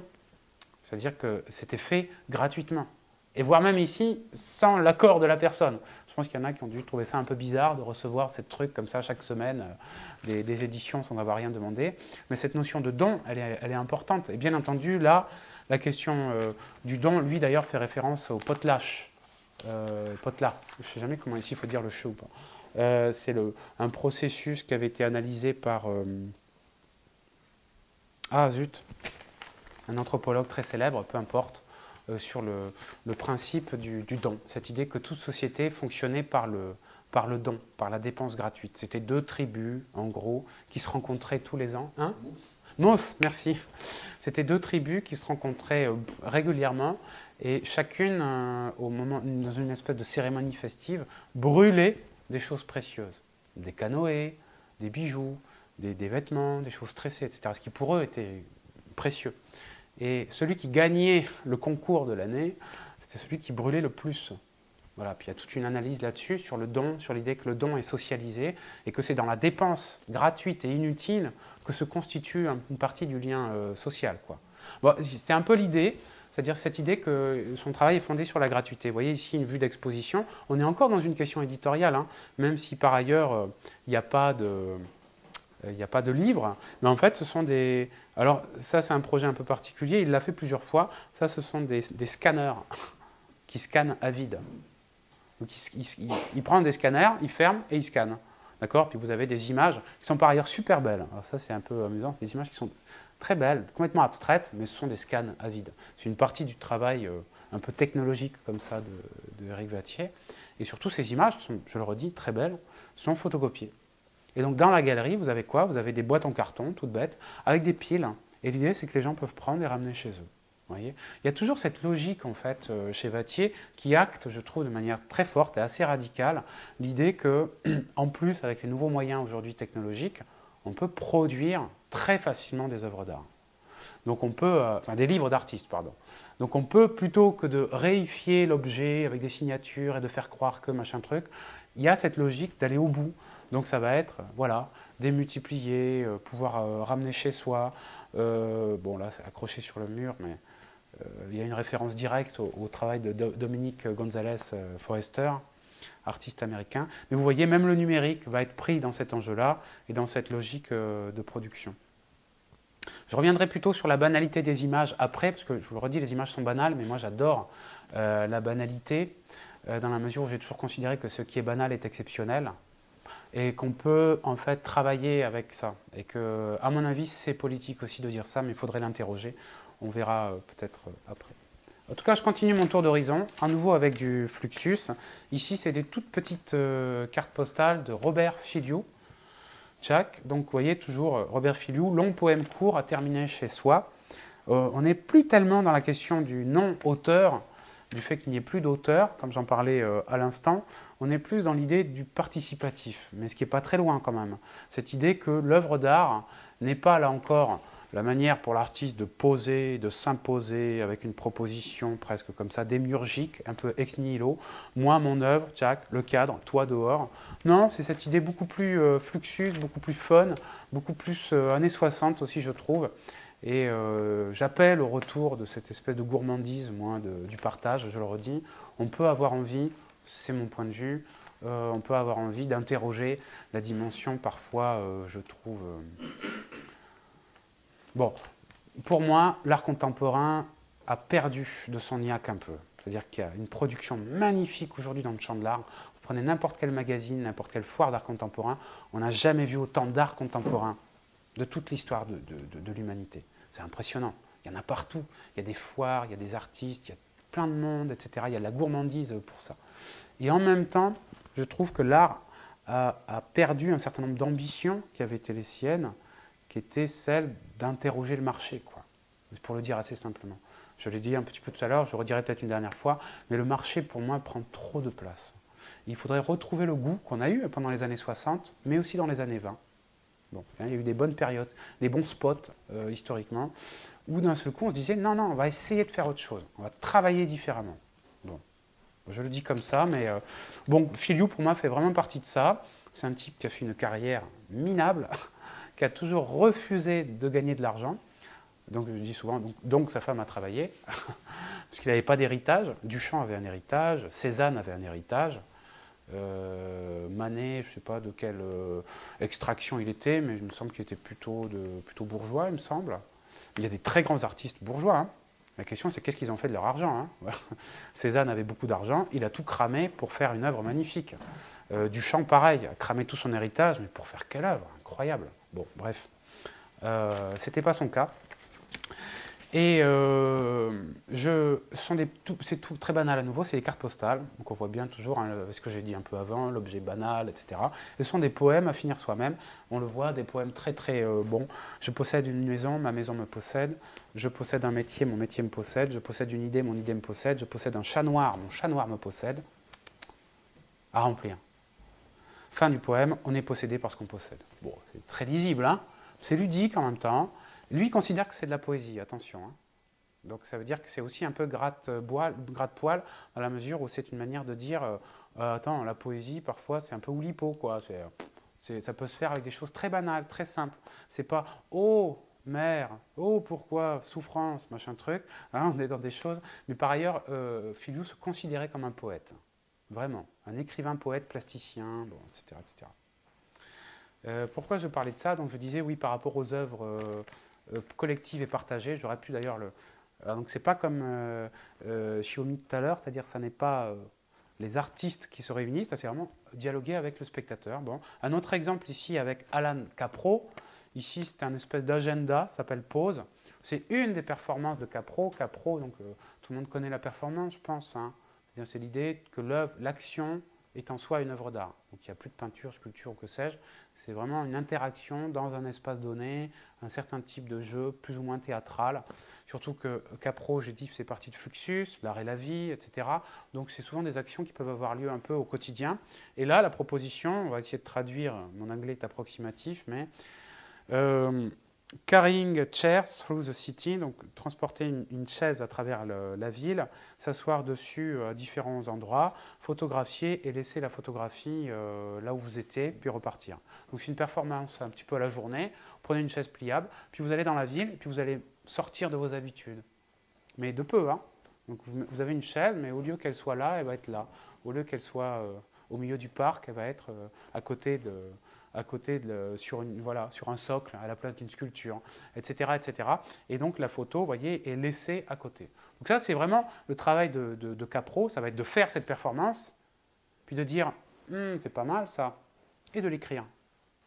Et de dire vous pouvez le faire. Vous voyez ce que je disais tout à l'heure sur l'idée, vers la fin, j'ai prévu trop, mais c'est pas grave, hein, comme d'habitude. Donc, vous voyez ce que je disais tout à l'heure sur l'idée de l'appropriation. Il n'y a pas de propriété, c'est comme une partition, quoi. C'est de dire, attends, qui va posséder la partition de Mozart? Personne. Tu veux jouer Mozart, tu joues Mozart.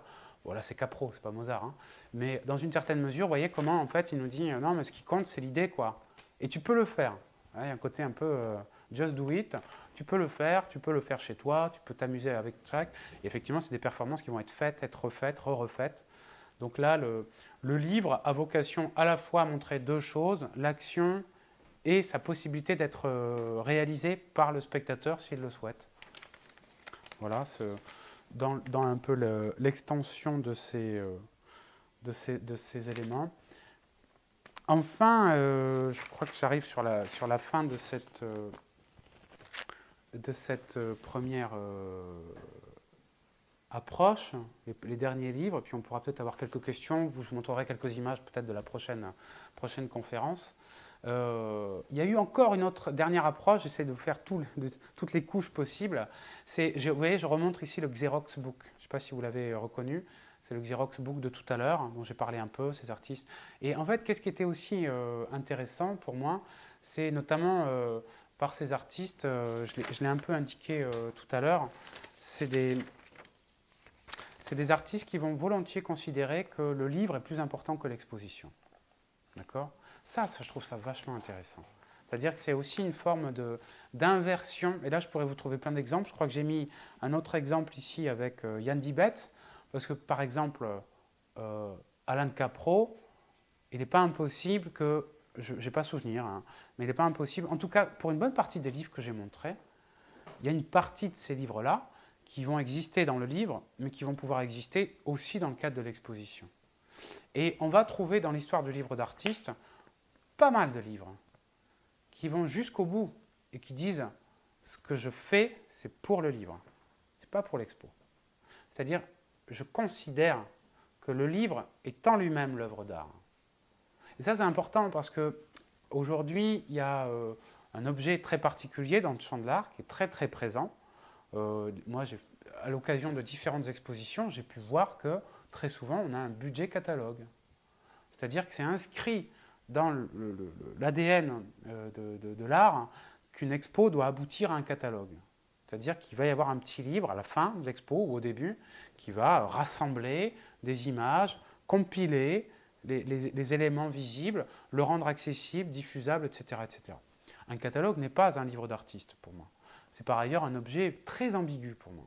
Bon, c'est personnel, mais c'est un objet qui est à la fois pratique, qui fait croire qu'on a vu, mais en fait on n'a pas vu vraiment.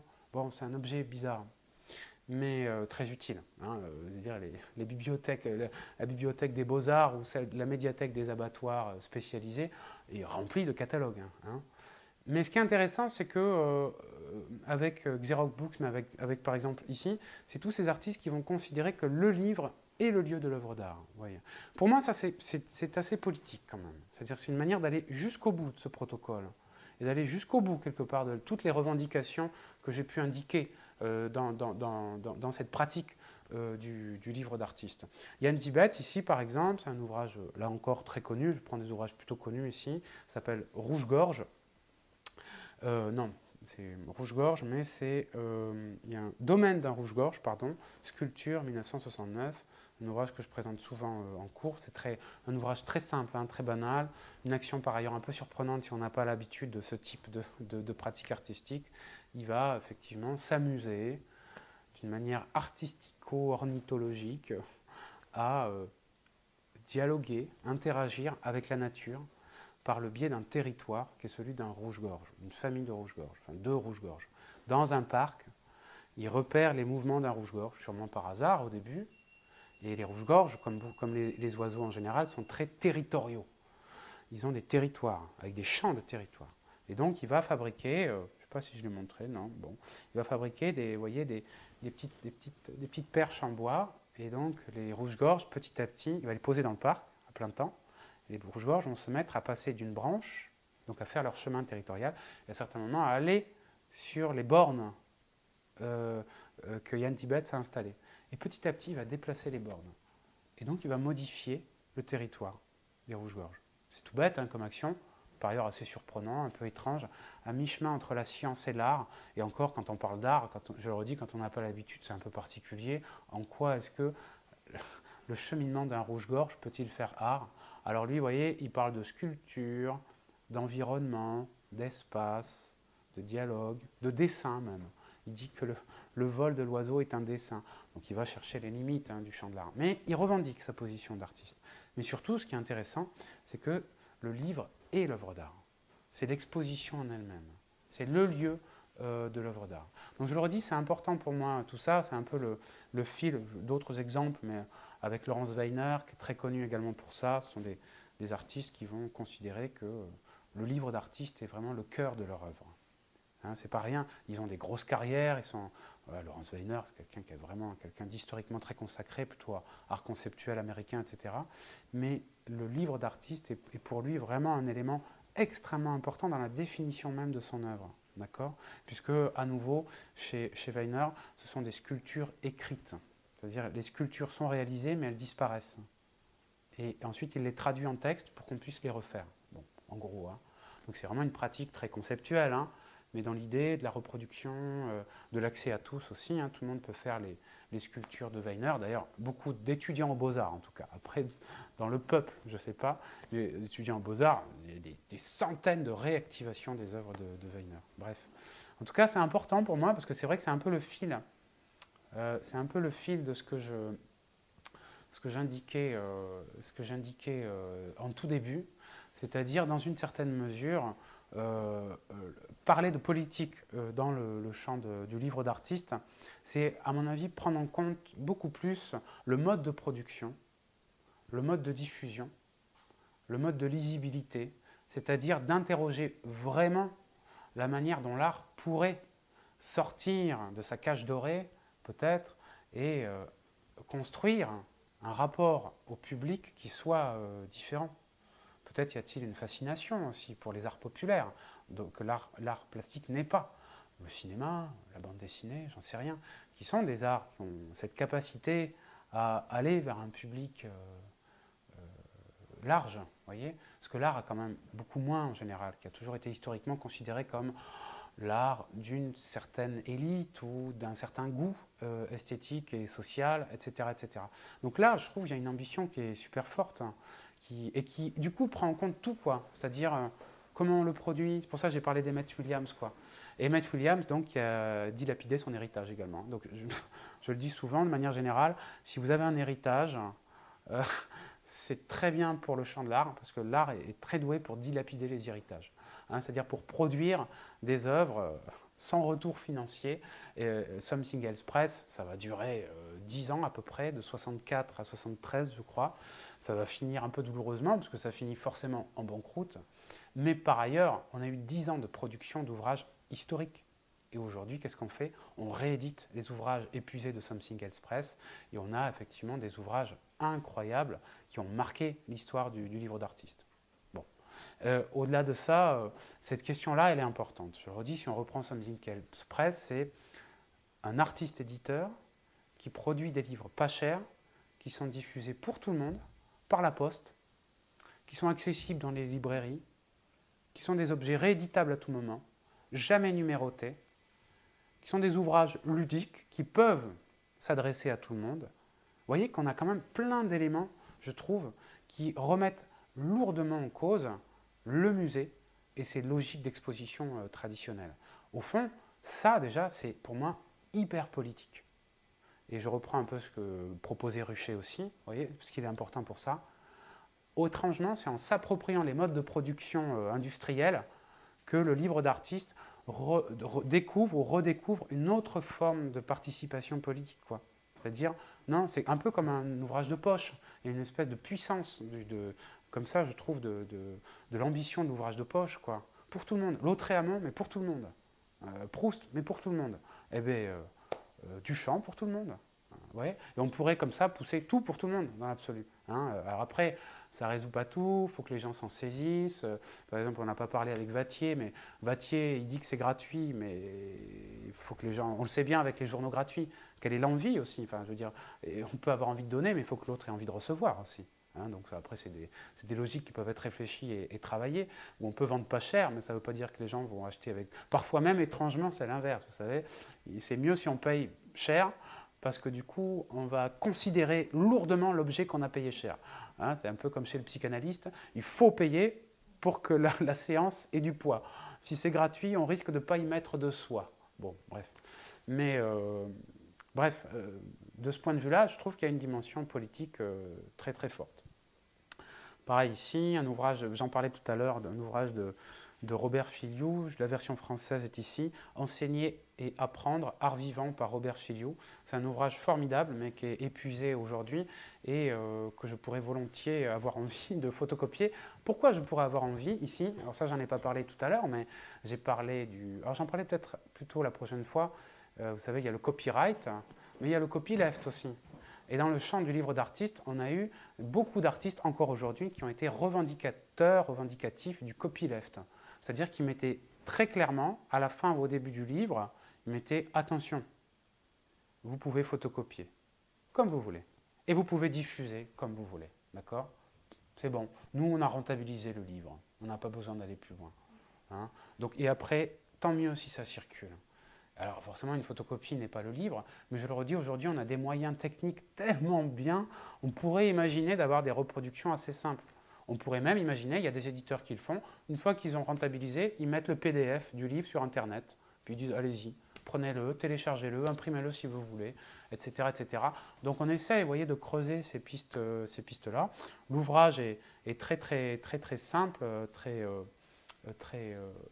banal par ailleurs, mais c'est un ouvrage qui est magnifique, beaucoup de textes, de réflexion, de dialogue avec des artistes. C'est un ouvrage artistique un peu particulier. En plus, parce qu'à mon avis, il introduit quelque chose que je n'ai pas trop évoqué ce matin, c'est comment effectivement cette dimension simple et abordable du livre d'artiste va amener aussi les artistes à développer des projets sur des terrains qui ne sont pas les terrains artistiques traditionnels. Le terrain artistique traditionnel, je le redis, on a quand même eu au 19e et au 20e siècle quand même une longue lignée formaliste. Quand je dis formaliste, c'est que quand on va voir un Rothko ou un de Kooning au musée, bah ouais, on va en prendre plein la gueule, quoi. On va, voire même de manière un peu religieuse, on va s'immerger dans la couleur, etc. La forme, la couleur, la densité, la présence de l'œuvre, elle est fondamentale. Ben là, non, du coup, ils vont dire, bah, puisque c'est juste un livre, on va pouvoir parler d'autre chose. On va pouvoir faire des enquêtes, par exemple. On ne va pas être artiste auto-expressif, on va être des artistes enquêteurs de la vie. Et on va pouvoir, avec des choses assez simples, des textes, des photos, des petites actions, on va parler de la vie différemment. Et on va pouvoir mettre ça dans les livres et en parler comme œuvre d'art, considérer que c'est une œuvre d'art à part entière. C'est un livre qui est, moi je trouve, incroyable historiquement, vraiment super, hyper intéressant par ailleurs, mais qui utilise le texte, où il raconte, il y a des photos, il y a des petites interventions, etc. etc., etc. Un autre exemple ici, alors j'en ai deux, puis je pense que je terminerai, il est midi et quart. Alors si jamais vous avez des questions, gardez-les, rassemblez-les, puis on se les garde juste après. Si on n'a pas, c'est pas du tout gênant, mais ça sera toujours avec plaisir sur ce thème du politique, de ce que vous voulez, d'un artiste qu'on aurait pu évoquer. Un exemple ici, même si j'ai qu'une image, Didier Bey, Un si beau jour, mes mariages. Bah, qu'est-ce qu'il fait? Il va au but de Chaumont un samedi ou un dimanche et il va photographier les mariés qui se font photographier. D'accord? Et le livre, c'est juste ça. C'est-à-dire, c'est la compilation avec un petite pointe d'ironie, parce que la mise en page est un peu de ce type-là, vous voyez, c'est-à-dire on a l'impression d'être dans un album de famille ou album de mariage, un peu propre, comme ça, un petit peu conventionnel, il faut le dire aussi. Et par ailleurs, en fait, c'est ça qui monte. Quand on voit le livre, je suis désolé, je n'ai que la couve, mais quand on voit le livre, qu'est-ce qu'on voit? On voit que toutes les photos se ressemblent, que tous les mariés sont les mêmes, que toutes les photos sont pareilles. Il faut qu'il y ait un signe derrière, une petite branche, qu'on ait l'air amoureux comme si, qu'on la prend dans les bras, qu'on regarde vers le ciel, j'en sais rien, bref. Et tout est un peu conditionné. Vous voyez qu'ici, la figure de l'artiste, elle n'est plus du tout celle d'un de Kooning ou d'un Rothko. C'est la figure d'un espèce d'enquêteur. Mais un enquêteur, je veux dire, aucun sociologue irait faire ça. Peut-être, ils ont tort d'ailleurs. Mais un artiste peut le faire. Les artistes sont très forts pour se mettre, comme on dirait, le cul entre deux chaises. C'est-à-dire aller là où personne va. Ça ne veut pas dire aller dans le désert, parfois c'est aller entre deux trucs, hein, entre deux métiers, entre deux attitudes, entre deux, etc. etc. Un autre exemple, alors ça sera, je crois, pour la suite, mais bon, alors pareil, là j'ai qu'une couverture, c'est des récits. Hein. De manière générale, je pense qu'il y a plein d'œuvres d'art qui relèvent du récit. Parce que ce livre-là est quasiment introuvable, il s'appelle Feu pâle, il est de Philippe Thomas, qui est un artiste, voilà, je trouve super intéressant, des années 80. Et pourquoi je montre celui-là? Je crois que je l'avais mis effectivement comme encore une dernière variation possible, c'était dans les rapports de hiérarchie, puis je pense que je terminerai là-dessus. Peut-être que je vais vous montrer une dernière œuvre vite fait derrière, un peu différente, ça c'est des parties pris très très musclées, hein, ça. Thomas, moi je n'y suis pas allé en première année aux Beaux-Arts, hein. Thomas il m'a fallu un petit peu de temps, les ready-made appartiennent à tout le monde, etc.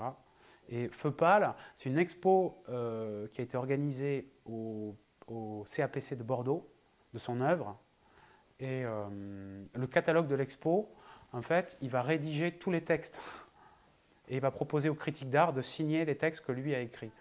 Hein, ce qui est une manière, je trouve, à la fois un peu ludique, mais en même temps très stratégique, hein, vous voyez, d'intervenir à un endroit particulier. Buren a beaucoup réfléchi à ces questions-là. C'est-à-dire, ils disent que l'artiste, c'est quelqu'un qui réfléchit à qu'est-ce que c'est qu'être autonome. C'est quoi l'autonomie? On va dire que l'emblème de l'art moderne, c'est la sécession. La sécession viennoise, la sécession de manière générale. La sécession, c'est quoi?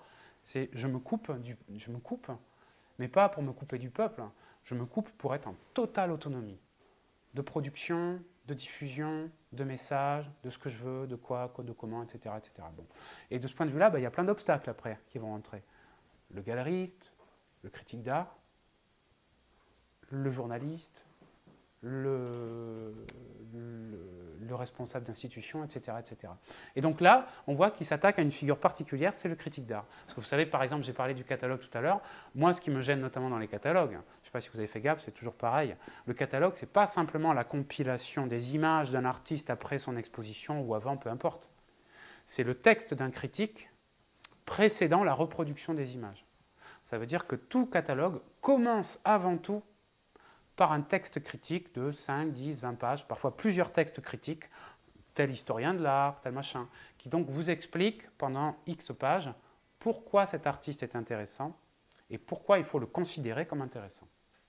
Ça veut dire que dans le jeu de l'art contemporain, mais ça a été très bien analysé par Nathalie Heinix, qui est une sociologue, qui dit qu'en fait, c'est un jeu à plusieurs, l'art contemporain. Il n'y a pas juste l'artiste. Il y a l'artiste, il y a le critique d'art et il y a le musée. L'artiste veut rentrer dans le musée, mais pas n'importe comment. Il veut faire rentrer ses trucs dans le musée. D'accord ? Ah ben moi j'ai jeté un caillou dans l'eau, je trouve que c'est une belle œuvre d'art, je veux que ça rentre au musée. Ah ben, le musée, il n'a pas forcément envie, parce qu'il ne considère peut-être pas que c'est une œuvre d'art. D'où l'intérêt du critique, je ne sais pas si vous me suivez, qui va pouvoir dire « Ah oui, c'est bien une œuvre d'art, etc. » Mais le problème, c'est que là encore, pour l'artiste, le critique d'art, c'est une figure particulière, hein, parce que c'est quelqu'un qui vous domine, c'est quelqu'un qui a une influence, qui joue un jeu particulier là-dedans.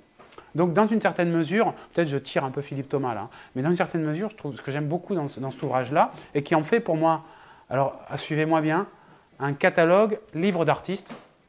C'est-à-dire, c'est un catalogue, donc normalement, ce n'est pas un livre d'artiste, mais la manière dont Philippe Thomas l'a réinvesti en fait un livre d'artiste. Donc, c'est particulier parce que j'en parlais, c'est Fabrice Raymond surtout qui m'en parlait, qui s'occupe de la collection de livres d'artistes des abattoirs, qui disait que pour lui, c'est compliqué, parce qu'ils ont une très belle collection de livres d'artistes qu'ils enrichissent chaque année. Ils ont les catalogues d'expo qui sont accessibles en haut, ce sont des catalogues de base. Je vais voir du Picasso, je vais voir le catalogue, machin truc. Mais il m'a dit que de plus en plus, il y a des catalogues œuvres d'art, et qui sont très difficiles à voir, parfois. Parce que vous les ouvrez, c'est des catalogues. Mais en fait, quand vous regardez précisément la manière dont l'artiste s'est approprié ce budget production catalogue d'expo, en fait, il en a fait un livre d'artiste, par des petits déplacements, des petits changements, etc. Donc là, ça devient des stratégies un peu pointues, hein, mais en fait, quand on est intéressé par le livre d'artiste, ça devient passionnant aussi. C'est-à-dire, à quel moment on a une œuvre d'art? Moi, j'ai une définition très simple. Un livre d'art, c'est un objet qui se déplace de peu, hein, mais qui se déplace par rapport à un livre normal. C'est une définition un peu laborieuse comme ça, mais ça veut dire que ça peut passer par des déplacements très légers. La recherche du temps perdu n'est pas un livre d'artiste, hein, c'est un roman. Mais il suffirait de peu pour que ça le devienne. Par exemple, les ouvrages de Laurence Sterne, je ne sais pas si vous connaissez. Et Tristram Shandy, par exemple, c'est un livre de Laurence Sterne, et avec des pages noires, des pages blanches, etc. C'est à la fois un roman, mais pour moi, c'est presque un livre d'artiste. Bon, je passe là-dessus, parce que je pourrais vous donner plein d'exemples, mais définition laborieuse, mais voilà. Et du coup, peut-être je vais terminer avec, si ça vous va, une petite œuvre qui pourrait correspondre à ça. Ça, c'est Boltanski. Ça sera pour la prochaine fois, ça plutôt. Feldman, bien sûr. Bon, ça peut être, pourquoi pas, terminer là-dessus. J'aime beaucoup Roberto Martinez.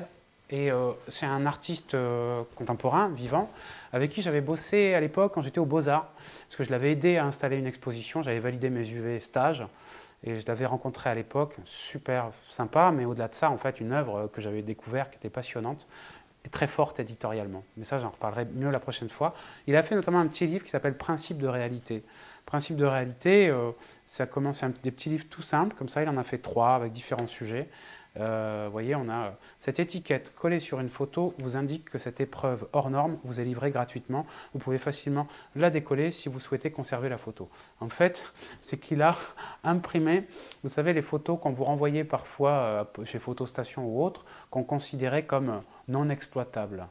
Hein, parce que c'était flou, parce que les yeux étaient rouges. Et donc on avait, je ne sais pas si vous vous rappelez de ça, hein, c'est fini ça aujourd'hui, on avait le petit autocollant non facturé. Bon. Ben, lui, il les a collectionnés, ces images-là. Et bien entendu, vous imaginez que c'est devenu intéressant du point de vue artistique pour lui. Parce que c'était une norme esthétique qui consistait à dire, et de gratuité d'ailleurs, hein, on revient à Battier un peu, parce que c'est une photo gratuite, elle n'est pas facturée, et qui consistait à dire, cette photo n'est pas intéressante, elle est ratée. Selon quels critères? Vous voyez, un artiste va vous dire, attends, moi j'aime bien le flou, c'est pas du tout raté, c'était fait exprès, ou que sais-je, etc. Et le livre, finalement, va développer ça. Mais je ne sais pas, c'est par rapport à la définition que j'essayais laborieusement de donner du livre d'artiste avant. C'est-à-dire, bon, c'est un objet parfois très banal, mais qui se décale de peu C'est-à-dire, il suffit que pour moi, ça éveille. Il y a vraiment pour moi une importance dans l'art en général de fonction d'éveil, quoi. C'est-à-dire, il suffit que ça décale les habitudes, il suffit qu'on revoie le monde différemment, qu'on relise un livre différemment. Il suffit qu'à ce moment, il y ait un tout petit truc qui fasse que ça ne marche pas, qui est comme un grain de sable, qui brouille l'habitude et la machine. Alors pour moi, il y a un livre d'artiste. Donc ça peut être des objets excentriques, rouges, bleus, de très grand format. Ça peut être des objets a priori extrêmement banals. J'en montrerai à mon avis pas mal d'exemples la prochaine fois de ce type-là. Voilà. Bon, écoutez, je pense que je ne vais pas aller plus loin, il est déjà 12h30, mais je propose volontiers, si jamais vous avez envie, de répondre à une question ou deux, ou de rebondir un peu là-dessus, ou de donner la parole, pour savoir si vous avez des avis sur la question du politique en général, du politique aujourd'hui, du rapport de l'art et du politique. Est-ce que quelqu'un... Ah, super, oui. Oui, le livre d'artiste aujourd'hui. Oui. Justement, moi, ça m'intéresse. Je ne sais pas si vous allez faire une conférence là-dessus. Ça sera plutôt, je suis désolé, ça sera plutôt la prochaine qui sera beaucoup plus orientée autour des thématiques de l'art aujourd'hui. Ouais, ouais. Ah, Vous avez des questions du livre d'artiste et de la politique aujourd'hui, même le livre d'artiste aujourd'hui, sa place par rapport à l'art contemporain. Ouais, Là, bien sûr. Ouais. Ouais. Mais aujourd'hui, quelle place a le livre d'artiste dans l'art contemporain? Ah, c'est intéressant comme question. Alors, je dirais que le projet est partiellement réalisé.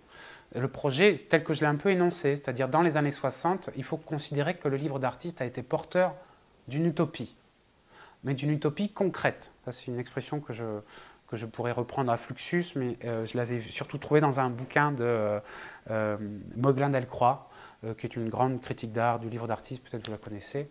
Et c'est-à-dire, il y a eu l'ambition, comme je l'ai un peu évoqué, de créer vraiment une autre forme, un autre rapport à l'art, une autre forme de distribution, de production de tout, quoi. Mais c'était marginal. Et je ne sais plus qui dit ça, je crois que c'est Kafka, le peuple manque. C'est-à-dire que dans toute production marginale, il y a l'idée qu'un jour, ça sera majoritaire. Qu'un jour, ça prendra le dessus, que c'est porteur. D'ailleurs, toutes les majorités commencent par être minoritaires. Hein, je veux dire, bon. Et de ce point de vue-là, il y avait cette ambition-là. Dans une certaine mesure, il faut être honnête, ça n'a pas marché. Je veux dire par là qu'il n'y a pas eu une vague de livres d'artistes, ou même au-delà de la question éditoriale, le marché n'a cessé de prendre de la place. Moi, je considère que le livre d'artiste est peut-être avant tout, dans sa grande puissance, c'est de refuser le marché. En tout cas, de critiquer l'omnipotence du marché de l'art, qui, je le redis, pour moi aujourd'hui est devenue toxique, bien qu'elle produise des œuvres magnifiques. Et je suis le premier spectateur des foires d'art contemporain, des magazines, etc. et aller voir ce qui se fait dans l'art contemporain. Mais malgré tout, dans les grandes orientations. Donc de ce point de vue-là, moi je pense qu'il y a un échec. Le bon côté, c'est qu'on n'a jamais eu autant d'art contemporain, mais on n'a jamais eu autant de livres d'artistes. Il y a énormément de livres d'artistes qui se produisent aujourd'hui et ils sont passionnants. Donc pour quelqu'un qui est gourmand de ça, c'est une époque bénie parce que les moyens de production se sont généralisés. Je veux dire, aujourd'hui, il y a des photocopieurs partout. N'importe qui peut avoir chez lui une imprimante, je veux dire, dans n'importe qui rêvait il n'y a même pas un siècle. Je veux dire, il faut imaginer les types qui produisaient leurs tracts, je sais pas, leurs manifestes d'art en 1910-1920, la galère en termes de production. On a tous, chez nous, aujourd'hui, accès à un matériel d'autonomie de production absolument incroyable. L'ordi, le truc, le machin, sans compter qu'on peut passer par des photocopieurs, sans compter qu'on peut aujourd'hui passer par des imprimeurs à des coûts pas chers. Il y a eu une grosse baisse des coûts de production. Donc là, c'est plus l'éditeur qui parle. Hein, mais donc, la conséquence, c'est qu'on a énormément d'éditions, mais énormément. Et des trucs qui sont absolument passionnants. Voilà. Récupéré par le marché ou pas? Oui et non. Oui et non, parce que je trouve que... Alors, la récupération du marché, c'est opéré sur les ouvrages que j'ai montrés. Hein. C'est-à-dire, étant à 300 exemplaires, qu'on le veuille ou non, c'est des ouvrages qui ont grimpé. Et le Édouard Ruchet est très loin des millions que coûtent ces peintures, mais il est monté à quelques milliers de dollars l'exemplaire quand même. 4 000 $ pour un petit bouquin de 26 pages, un peu plus avec les pages blanches, ça gratouille un peu, surtout qu'à l'époque il coûtait 2 $, 2 $. Bon. Oui, mais c'est là qu'il y a une contradiction. Ah, complètement, oui. Entre la substance du livre d'artiste ouais. et puis la notoriété, cette notoriété qui est apportée par les critiques, par tout ça, et comme tu dis, après ça atteint des prix Après, moi, je te dirais volontiers, si j'avais les droits d'auteur, ce que j'ai pas, de Rucher, et si Rucher avait été malin jusqu'au point de mettre le fichier PDF sur Internet en accès libre, bah moi je prends le fichier PDF, je l'envoie à mon imprimeur, il suffit que j'ai un petit budget d'avance quand même, je lui dis j'en veux 50 exemplaires, je les ai, je les vends 2 euros, je sais qu'il y a des gens qui s'intéressent, ça y est, c'est bon, on a tous notre petite, pour un bilan carbone à mon avis raisonnable, et avec un système d'accaparation financière proche de zéro, on a un système de circulation qui est pas mal, je trouve qui est intéressant, mais c'est compliqué. Et ils ont été peu à aller jusqu'au copyleft à ce point-là. Donc il y a une récupération de ce point de vue-là. Pour le reste, il faut quand même voir que les livres d'artistes qu'on trouve aujourd'hui dans les librairies spécialisées sont pas chers. Sont pas chers, et je le redis notamment, c'est dû, je pense, au fait qu'une partie des budgets édition que certains artistes ont quand ils font des expos sont très souvent déviés. C'est par exemple le cas de le livre que je présenterai mi-mai, donc avec David Coste, qu'on a produit aux éditions Autre Chose, dont on est super content, qui est magnifique, qui sort de l'imprimeur, qu'on aura la semaine prochaine. C'est un livre super riche, on en parlera mieux pour ceux qui pourront venir, mais c'est 4 centres d'art qui ont participé. Et notamment, David avait fait une expo à la Chapelle Saint-Jacques, qui est un centre d'art très important en région, ici, autour de Toulouse, pas loin. Hein. Et il avait un super budget édition. Et il a dit, non, je ne vais pas faire un catalogue, etc., j'en ai déjà un, j'en ai pas besoin, on va faire un livre d'artiste.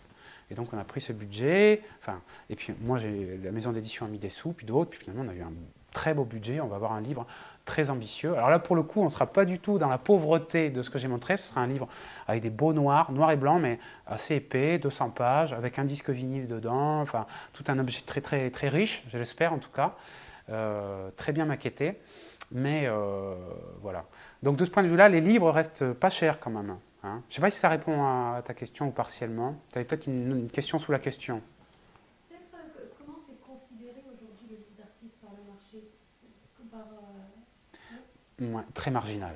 Ça reste C'est une niche. Financièrement, c'est une niche. Je veux dire, tu vas à Bâle, les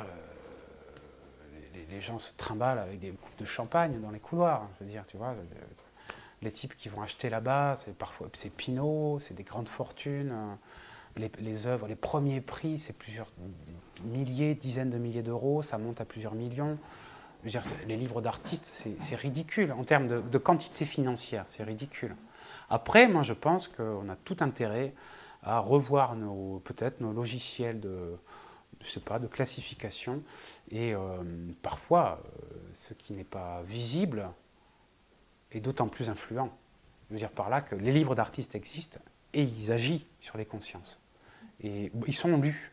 Ils tournent, ils existent, tu vois ce que je veux dire? Alors, certes, ils ne seront pas au cœur des scandales, des grandes comme ça, luxuriances de l'art contemporain, mais ils sont, bien entendu, ils sont très présents. Donc c'est un bilan mitigé. Enfin, après, c'est mon retour, hein. Je pense qu'il faudrait en faire. Peut-être toi, tu as une idée, non, de ça? Non, pas de. Non? Je vais poser des questions, mais non, justement, c'est pour savoir. Moi, ça m'intéresse. Après, j'ai pas grand-chose ici, mais j'ai 2 ouvrages qu'on a produits. Dan Perzowski, par exemple, c'est un bouquin qu'on a fait l'année dernière qui s'appelle No Graffiti on Baboya Wall. C'est un recueil de dessins. C'est un système très simple. Hein, c'est des dessins qui sont faits à la souris. Donc c'est hyper basique. C'est un artiste que j'aime beaucoup. On a déjà travaillé ensemble. Dan Perzowski, un artiste roumain très engagé. C'est un ouvrage très simple, compilation de dessins de Dan Perzowski, très politiquement engagé. 10 euros.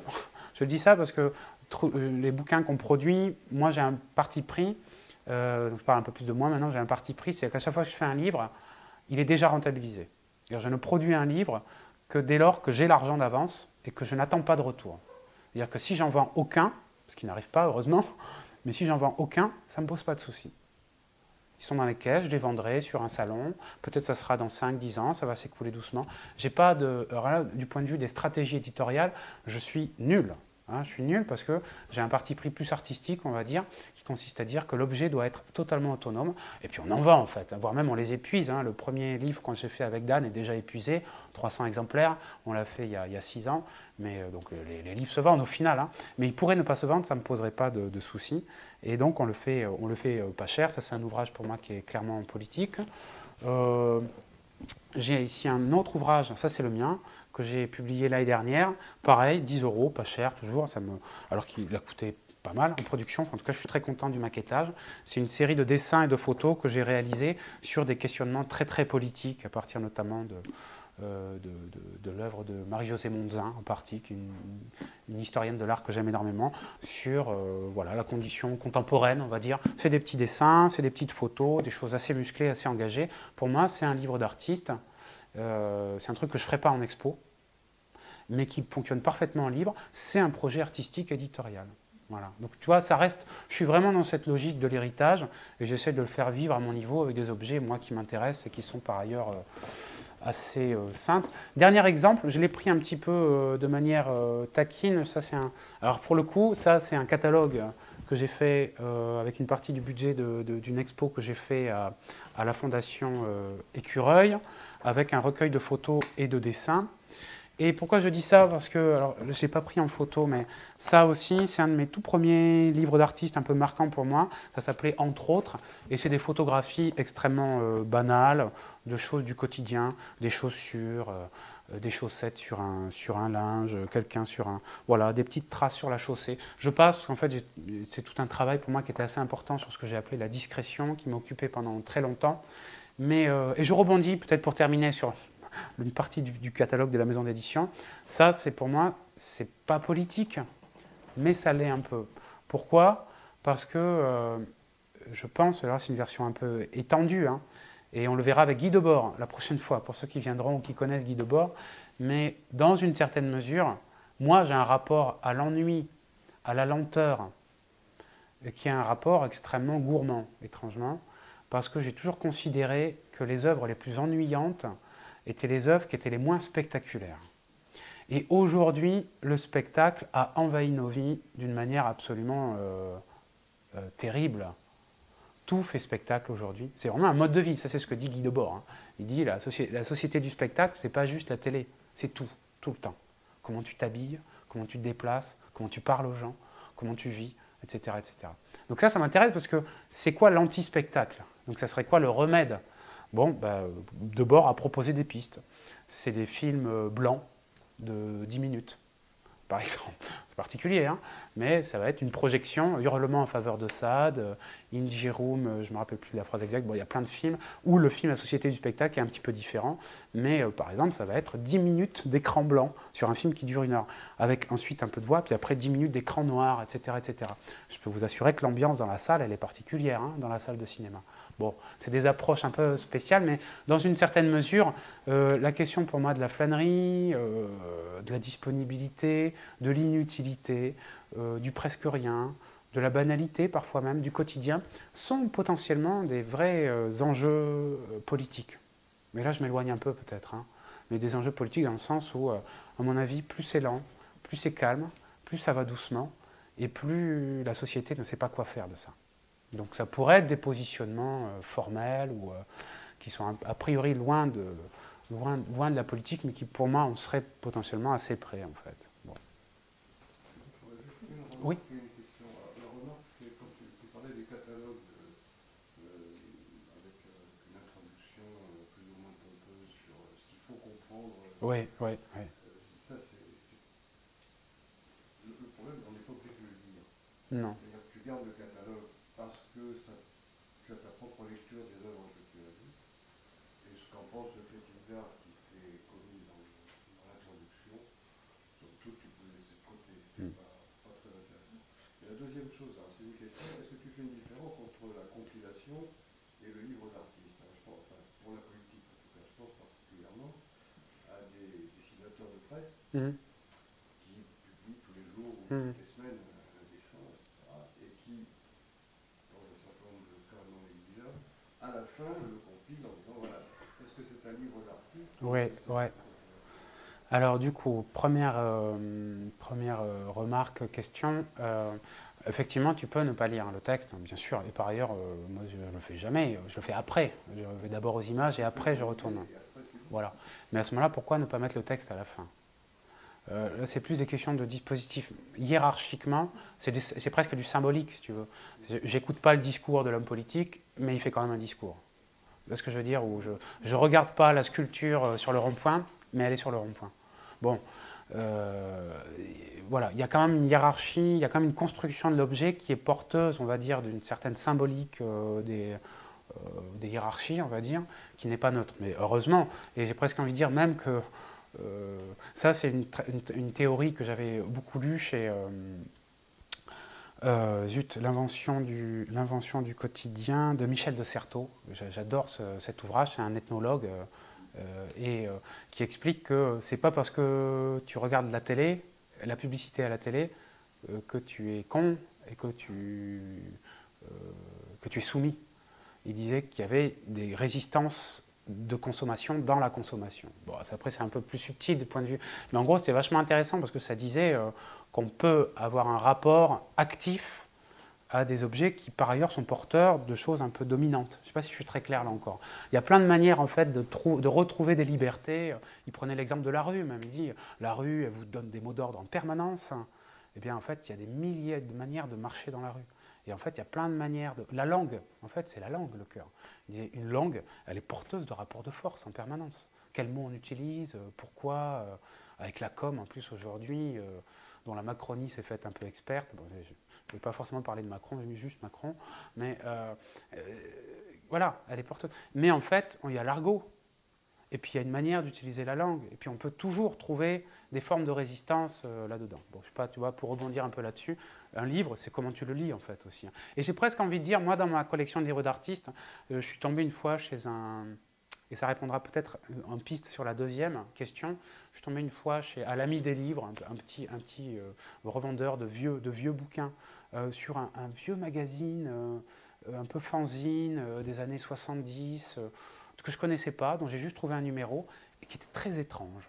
Voilà, c'était juste un objet très étrange. Ce n'était pas un livre d'artiste. Mais moi, je l'ai lu comme un livre d'artiste.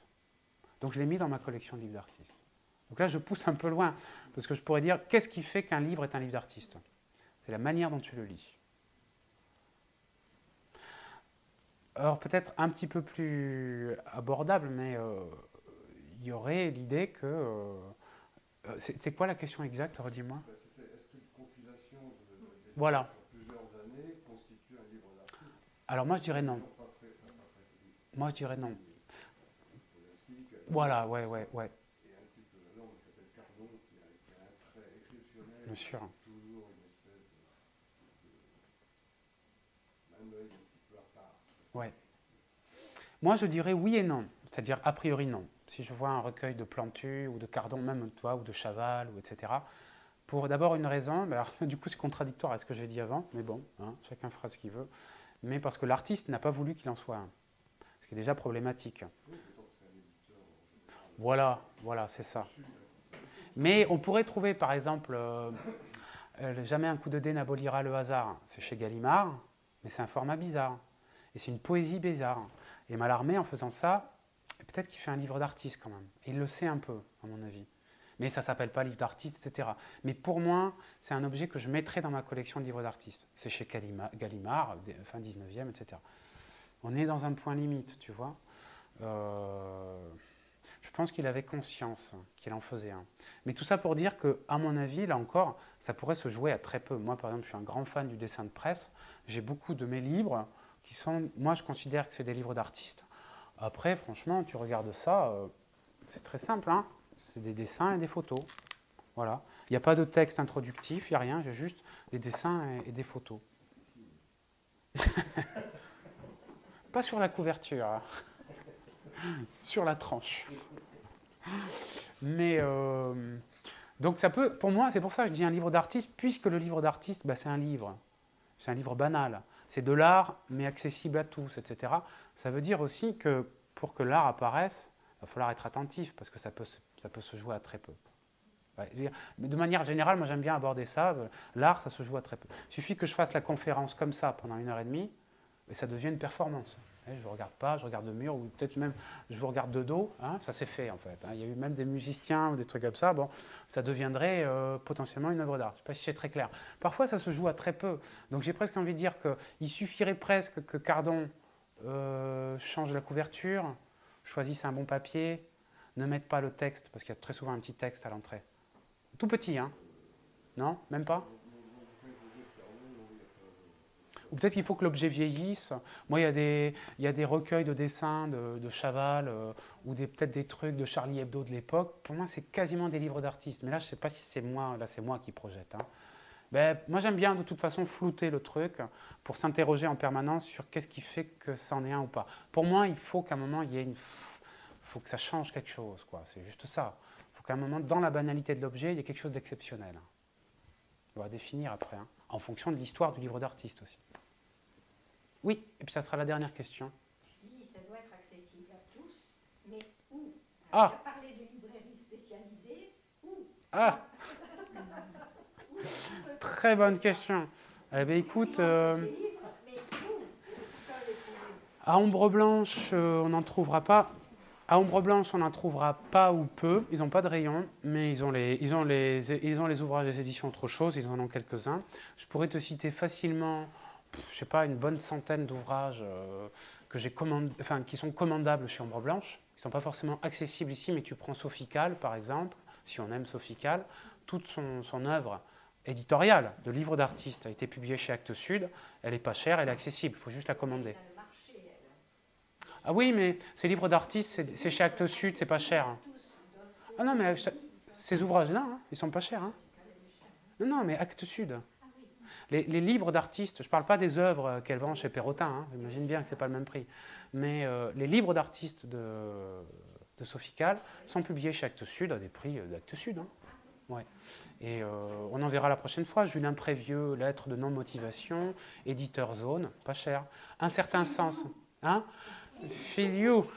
Mais Filiou, il a été peu réédité, malheureusement. J'ai essayé de contacter sa femme, qui était difficile à joindre. J'ai essayé de contacter son éditeur belge, qui a tous les droits sur son œuvre, parce que malheureusement, toute l'œuvre de Filiou est quasiment épuisée. Et moi, à un moment, je me dis, bon, on va les rééditer, quoi, tout simplement. Même à 100, 200, 300 exemplaires. Moi, j'en ai envie. Puis je suis sûr que ça va intéresser 2 ou 3 personnes. On voit avec le diffuseur si ça peut, machin. Bon, je ne sais pas si on en vendrait tellement du Filiou, en fait, hein, mais non, ça ne s'est pas fait parce que l'éditeur est comme ça, parce que sa femme est déjà dans autre chose. Bon, bref. Mais tu trouveras beaucoup d'éditeurs. Et mais après, ils sont commandables puisqu'ils sont diffusés par les presses du réel, notamment, et puis plein d'autres. Mais il faut les connaître pour les faire commander, ça c'est vrai. Moi, ce que je te conseille de faire, des librairies spécialisées ici à Toulouse, il n'y en a pas. Il y a une très belle collection accessible à la médiathèque des abattoirs. Après à Paris, il y a une galerie éditeur mais qui a réduit malheureusement la voilure. C'est la galerie Florence Louis, qui fait librairie de livres d'artistes avec des milliers d'entrées au catalogue. Moi, j'ai acheté beaucoup de bouquins chez elle. Et puis on en trouvera des très célèbres, mais il n'y a pas énormément d'imprimeurs là-dessus. Moi, ce que je conseille, de libraires, ce que je conseille, c'est éventuellement d'aller dans une foire de livres d'artistes. Là, par contre, il y en a beaucoup. Il y a Offprint, par exemple, à Paris, tous les ans, vers le mois de novembre, qui est très connu. Il y a MAD, à Paris également. Mais vous en trouverez plein. Mise en pli, par exemple, qui a lieu vers Montpellier ou Marseille, je ne sais plus, je ne suis jamais allé. Et en fait, quand on regarde précisément, il y a des dizaines de foires de livres d'artistes chaque année en France. Et là, c'est super, hein, parce que les éditeurs viennent, tu as des tables, tu vois les bouquins, tu peux discuter avec les gens, et c'est par ailleurs des ouvrages qui, pour la plupart, sont diffusés. Donc il faut juste avoir la référence. Voilà, donc c'est vrai que ça faut plutôt fonctionner comme ça. C'est un peu comme pour les musiciens, quoi.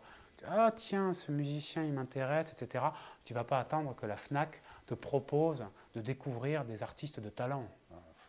Hein, il faut effectivement faire tes propres recherches dans les magazines, des sites, trouver les trucs qui t'intéressent et aller les commander. Après, il y a des systèmes de diffusion qui sont très bien fichus. Mais c'est vrai que ça devient très vite un truc un peu d'expert et c'est un peu contradictoire avec tout ce que j'ai dit avant. C'est-à-dire il faut connaître le livre qu'on a envie d'avoir, avoir une liste. Moi, c'est ce que je fais des listes. Dès qu'il y a, je tombe. Ils sont très bien. Super bien. Ouais.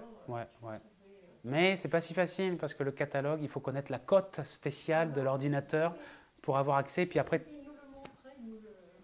moi je pense qu'il faudrait qu'ils fassent un catalogue avec des images, des petites vignettes, parce qu'ils ont 4000 livres à peu près, je crois, dans leur. C'est beaucoup, mais ça le rendrait encore plus accessible. Et c'est vrai qu'on a la chance d'avoir une collection de livres d'artistes dont le responsable, Fabrice Raymond, considère que ces livres doivent être accessibles. Alors que c'est des objets qui sont coûteux, hein, pour certains historiques, par exemple 26 Gasoline Station, plusieurs milliers de dollars, tchac, il le sort, il le pose sur la table, il dit lisez, c'est génial. Et c'est cohérent. C'est génial et c'est cohérent. Tout ce que tu dis s'apparente à ce qui actuellement concerne la poésie. Oui, Exactement du même tout à fait. Et il y a une poésie contemporaine très vivace dans le champ du livre d'artiste également, qui s'intéressent beaucoup à la question éditoriale et qui sont... Oui, oui, tout à fait. La Ouais. volonté de la poésie aussi, c'est justement de ne pas entrer dans le marché, c'est-à-dire de rester confidentiel. Alors il y a ceux qui disent la poésie, on ne la trouve pas, on ne la voit pas, on ne sait pas. C'est une niche. Hein. Ouais, ouais. Mais c'est le fait aussi qu'elle reste un peu confidentielle et en retrait qui a fait sa qualité et son, Moi, je suis un peu utopiste. contribué à son évolution. Je suis un peu utopiste, je pars du principe que toutes les marges, ces bonnes marges, pour moi qui sont justes, quoi, quand même, elles travaillent pour les temps à venir. J'ai l'espoir que, quand même, à un moment, on va avoir un temps de conscience et que, notamment, cette logique de surproduction culturelle va trouver sa fin. Sinon, j'en ai marre de voir tous ces livres tout le temps, tous ces disques tout le temps, toutes ces œuvres tout le temps. À un moment, on aimerait retrouver quelque chose qui ait du sens, quoi. Bon, mais ça, c'est un peu utopique, mais je pense qu'à un moment... Donc, on pourrait volontiers dire aussi que même si on est dans une niche, eh bien, la niche, c'est peut-être l'avenir de demain, on ne sait pas, quoi. En tout cas, peut-être il y aura d'autres formes de production culturelle, je l'espère sincèrement, qui permettront d'avoir d'autres rapports aux objets culturels et aux œuvres d'art en particulier. On est bon, les amis? Oui. Merci à vous. Merci. Il y a 2 dates encore. Ouais, 2 dates. Tu veux que je te les donne?